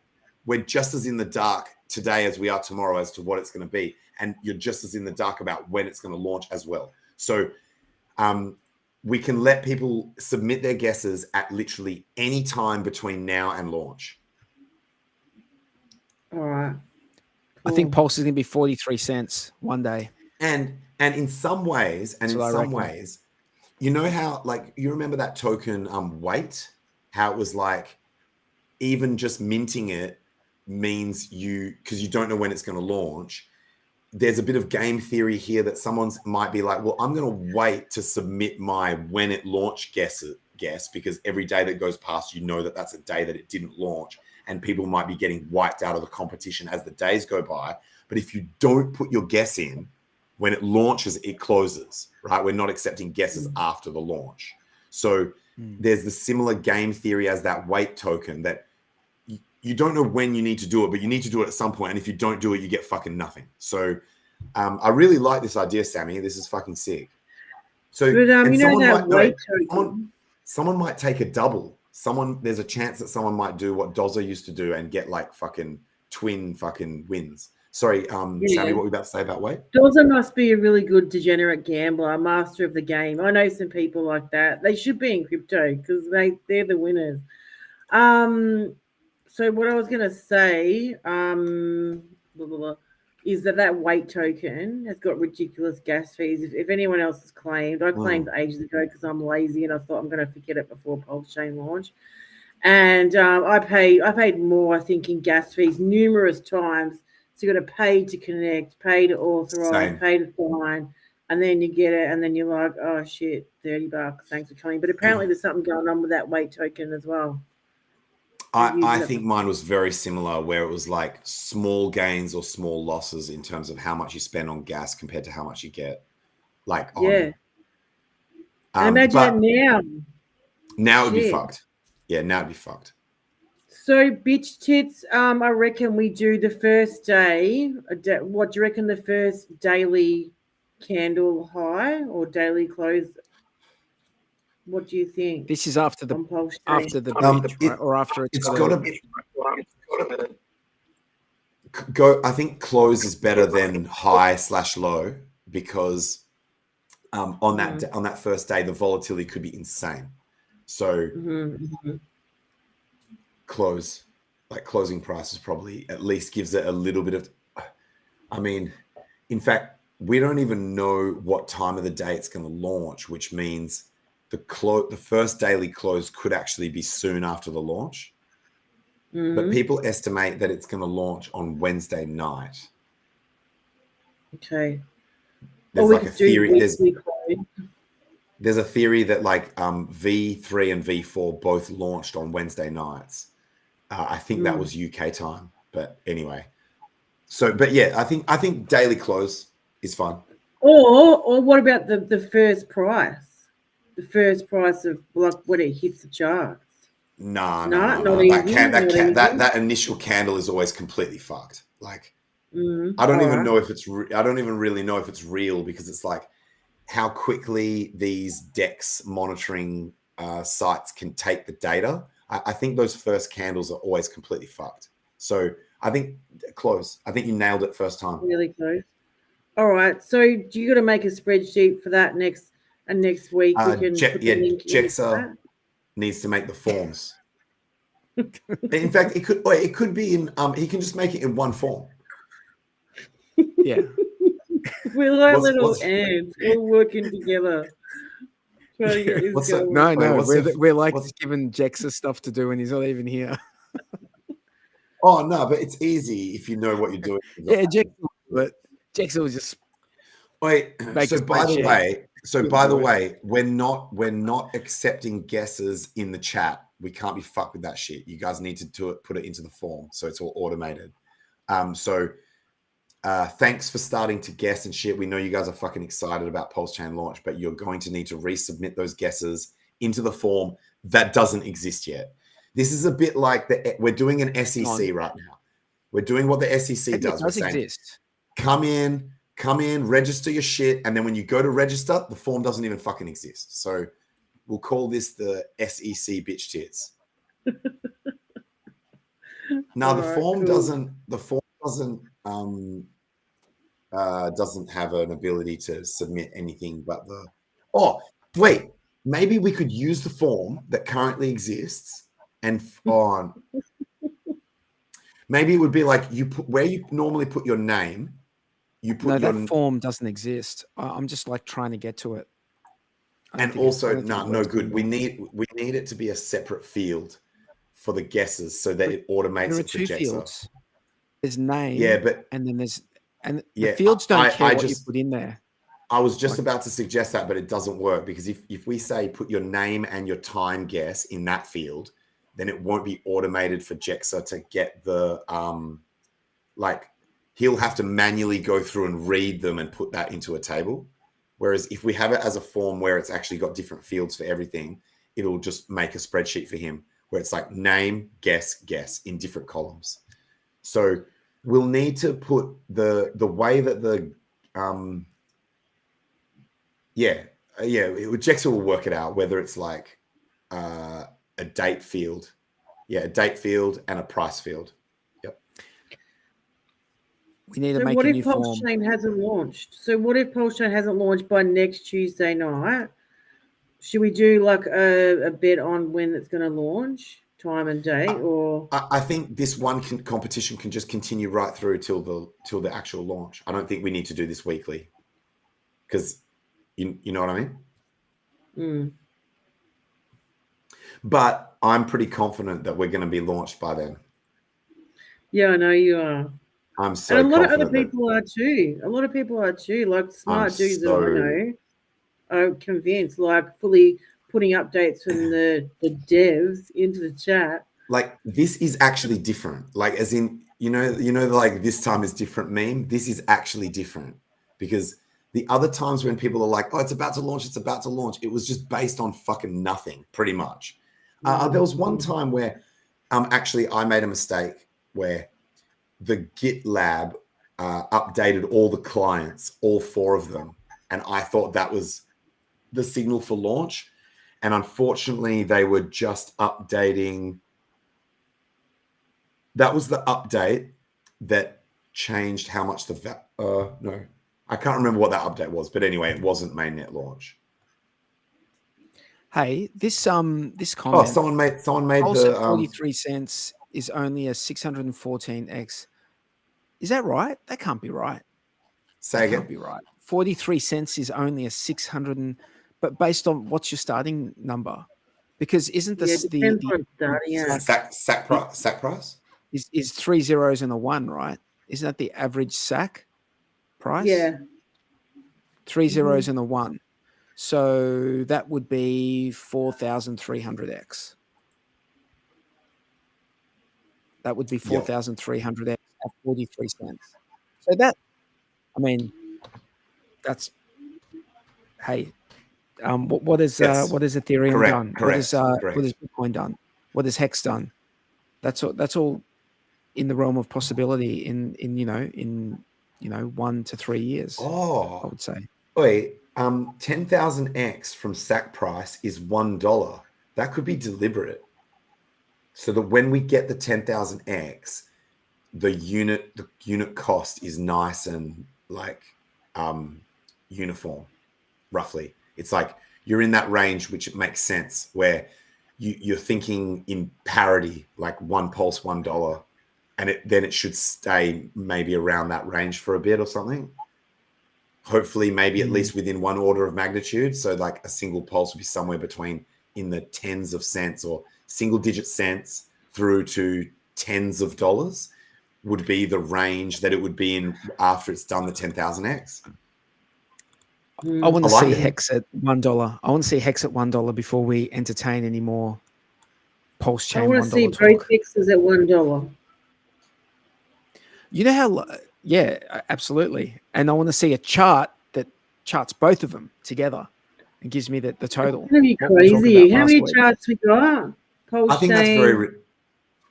EHEX, PHEX, PulseX, incentive token, 5 horses in the game, guys. Too many chart, and then you've got all the derivative ones as well, and all the, which I throw in the mix as well because they're all related. It's all related. What? I know the answer to this question, but what coin do you guys think that and you've got to include the fact that there's 2 hexes. What coin do you think the majority of hex OGs will support the hardest out of all of those coins? And by the way, I know the answer and I know I'm right. It's kind of a trick. It's kind of a trick question. I'll give you a hint. I'll give you a hint. The answer is not actually one of those coins. It's a generic formula that actually is. It's a variable answer. T-share on either chain, whichever's cheapest. 43. I don't know, dude. I don't spend that much time thinking about. The answer is biggest bag. Biggest bag. Biggest bag is the answer.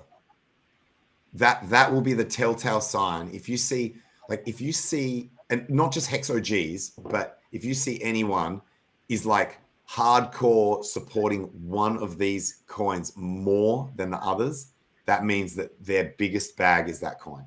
And I will say that I reckon that would be like over 95% accurate.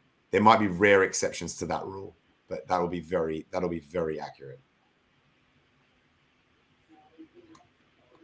Someone's going to make biggest bag coin. No, that ticker's fucked. I don't even like tickers that are longer than 3. Oh, wait, you could call it BBC. You could be BBC, biggest bag coin. I'm sure that's already been done, dude.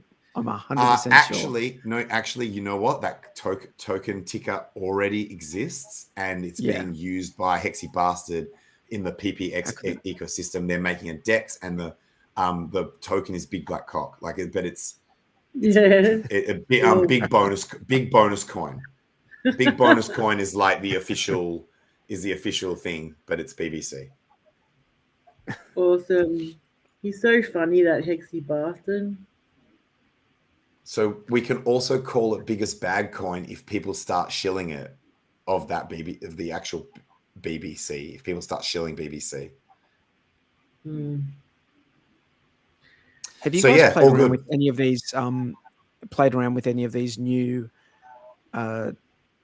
these new systems that you can, get together with other people and trustlessly do hex stakes together? The pooling, pool party, and steakhouse. Yeah, steakhouse and pool party. I haven't, but that's because I'm on fucking strike. I didn't use testnet v4 at all because I was like, fuck this. I want mainnet. I've tested enough on these other fucking testing fucking things. So I went on strike, but I'm glad that other people continued to test. Well, I haven't tested it out, but I was chatting to Ty, Magic Carpet Ride, and he was telling me all about it. He's doing the steakhouse. He's involved with that steakhouse. I've seen a bit of a video about it, a few updates, and it's just basically, I don't know if you've seen much about it, but it's the concept of actually just pooling together and getting more incentive out of hex stakes. I don't know when it's launching or what's happening with it because I'm not involved in it. But I think I've got a video here that Ty made. Do you want me to post it in the chat to see if anyone else is interested? You might want to check it out. So is it that you just get together trustlessly and do a bigger stake together and you get some of the bonuses? Dude, it's exactly like Maxi, but anyone can choose the parameters, including how long the period is where people can contribute, like that funding round length, the length of the stake as well. Like, so all think of all the parameters that you can fuck with are completely variable, and even the ticker. So I could make like tangent coin, like instead of maxi, it would say tangent, and then I could set my parameters that I think is awesome for the shit, and maybe even whether it reoccurs. I don't know if that's a parameter you can fuck with, but all the variables. So for anyone who ever thought, oh, Maxi should have done this, Maxi should have done that, like, oh, the Deci, like those things, I would have done it differently. Now you can go ahead and do it and find out that you're a fucking anon and you don't know fuck all, and that your shit is not actually that popular as you think it is. So it's going to be interesting. Like, yep. I mean, I think people the problem might is, just do, you don't even have to like get together with other people to do it. You don't. You could just like you could just you don't. No, you don't. You can solo because it's trustless as well. So you can just but you have to advertise it, like as in you need people to know that it's happening. You know what I mean? Like as in you can do it solo, but you need others to participate. Otherwise, it's just you. And if it's just you, then you might as well just make us an HSI or a native stake. Yeah, right. Although theoretically, no. This is like, I'm just thinking about it from a different perspective. Like, what if there are some accounts that you have? Actually, right? I'm wrong. Go ahead. And you don't want other people to necessarily know. You don't want other people to necessarily know that those accounts are owned by the same people. But you want to get the benefit of staking. Dude, genius. Together. You're a fucking genius. You're a fucking genius. And yo, beyond that, man. So within that same idea is, once that pool exists, which is kind of like your own, it becomes almost like your own mixer, because you can like, wait, no, sorry, it doesn't work like a mixer, because it's all you're sending is the economic energy, not the actual. Wait, does it? No, because I'd have to think about this a bit more. Each address would get it back at the end. Each address would get their own shit back at the end, right? Yeah. But what it does is it means that if you, let's say you have 2 or 3 different accounts that you don't want publicly, or maybe you've got 20 accounts or whatever that you don't want publicly to be seen as owned by the same person. Also, you know how I just said, like just on the chain. Yeah.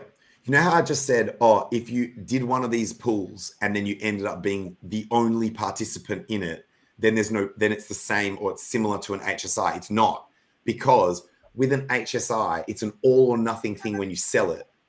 But with this, it tokenizes your entire stake into as many fucking tokens as you want. Like, sorry, not as many tokens. It's 1-to-1. It's 1-to-1 with your HEX. So however much HEX you put in that stake, this is under the assumption that you're just doing it solo, or you accidentally end up doing it solo. For every HEX, you have a tangent token, and then you can sell those tokens. Oh, dude, you could also have, like, so say I did this one where it's like a tangent pool, where it's tangent token. I could have an influencer token that's actually backed by staked HEX. So that I have like tangent token, and it's like, it's got its own market, but instead of it being a fucking worthless fucking meme coin that literally is money printed out of thin air like every other fucking founder, it's actually backed by a pool from one of these protocols. So you've actually got staked HEX, you've actually got T-shares backing your token. That's actually pretty fucking cool.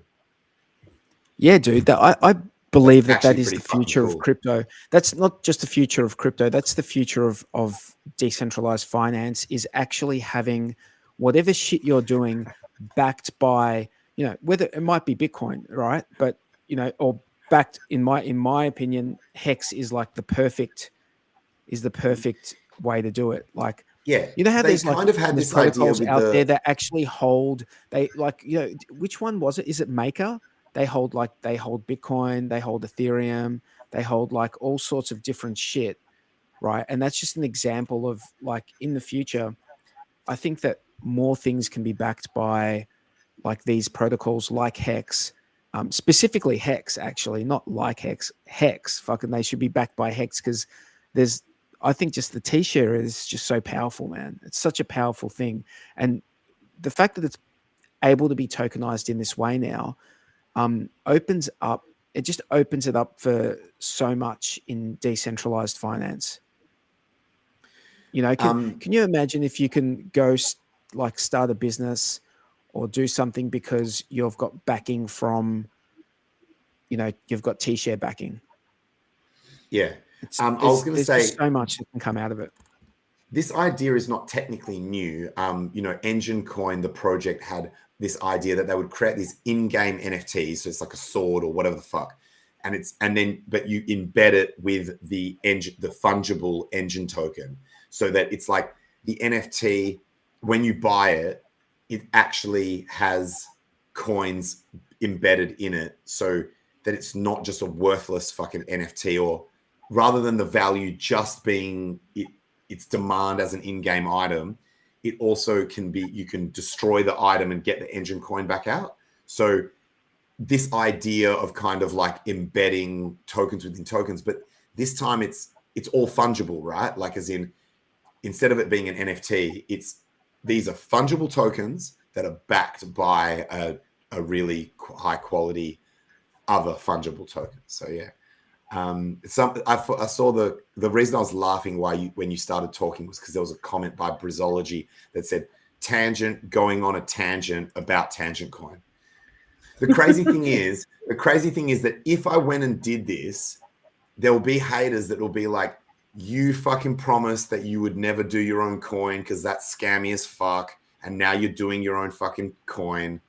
And it would be impossible to explain to people that you're like, no, this is not a scam, because this is actually backed, because their anon fucking pea brain wouldn't be able to comprehend the two different things, like the subtle difference. So maybe I wouldn't do it, but it's a pretty cool idea. The reason I was bringing up that idea before about, like, because there are probably some OGs that, like, if they pull, like, maybe there's a few OGs who can like pull together and get close to that 150 mil hex, and that's where the 100, that 150 million hex stake is where you get, instead of getting a 3x your T-shares, you're getting a 3.1x your T-shares, and you might go, well, it's only 3.1.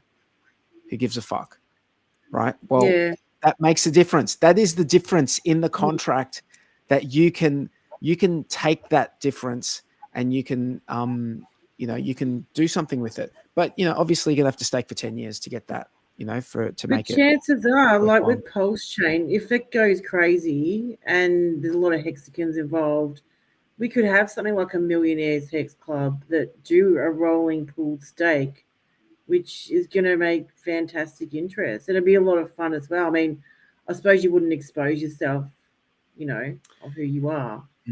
But hey guys, you could stay anonymous. Can I just? We actually have to wind it up because the other guys are coming on the Discourse Syndicate channel in about 2 to 3 minutes. So holy shit! This chat has been so enjoyable that we didn't even realize how long we were going for. Holy shit! Sammy, last words. All right. Thanks for having me, guys. Good to see you. Good to see everyone in chat. Thanks for coming along, and we'll see you soon. Can't wait for PulseChain. Hope it's tomorrow, but it's coming. Tangent. It has been amazing having Sammy here. We missed you, Sammy. It's been such a long time. We've had a stream with you, and so glad that you got your internet fixed up so that it was like flawless operation. And so I think that was my favorite part of the stream, was having Sammy back on. And I'm incredibly excited about PulseChain. I genuinely think it's coming really soon. Remember that this is a fork, despite what happened with the testnet. If you are not currently holding HEX, you do not get a copy. It is a fork, not a snapshot. That's something that I think is really important for people to realize. People think it's a snapshot, so they're like, oh, I can dump my Ethereum side HEX now because it's like it's all locked in, ready to go. You will end up with nothing and you will regret it. So I think that's the main message I want to send out. And get your get your tokens off the Oh, exchanges true as well. Wait, into true as your well. own addresses. Get them True off as well. exchanges.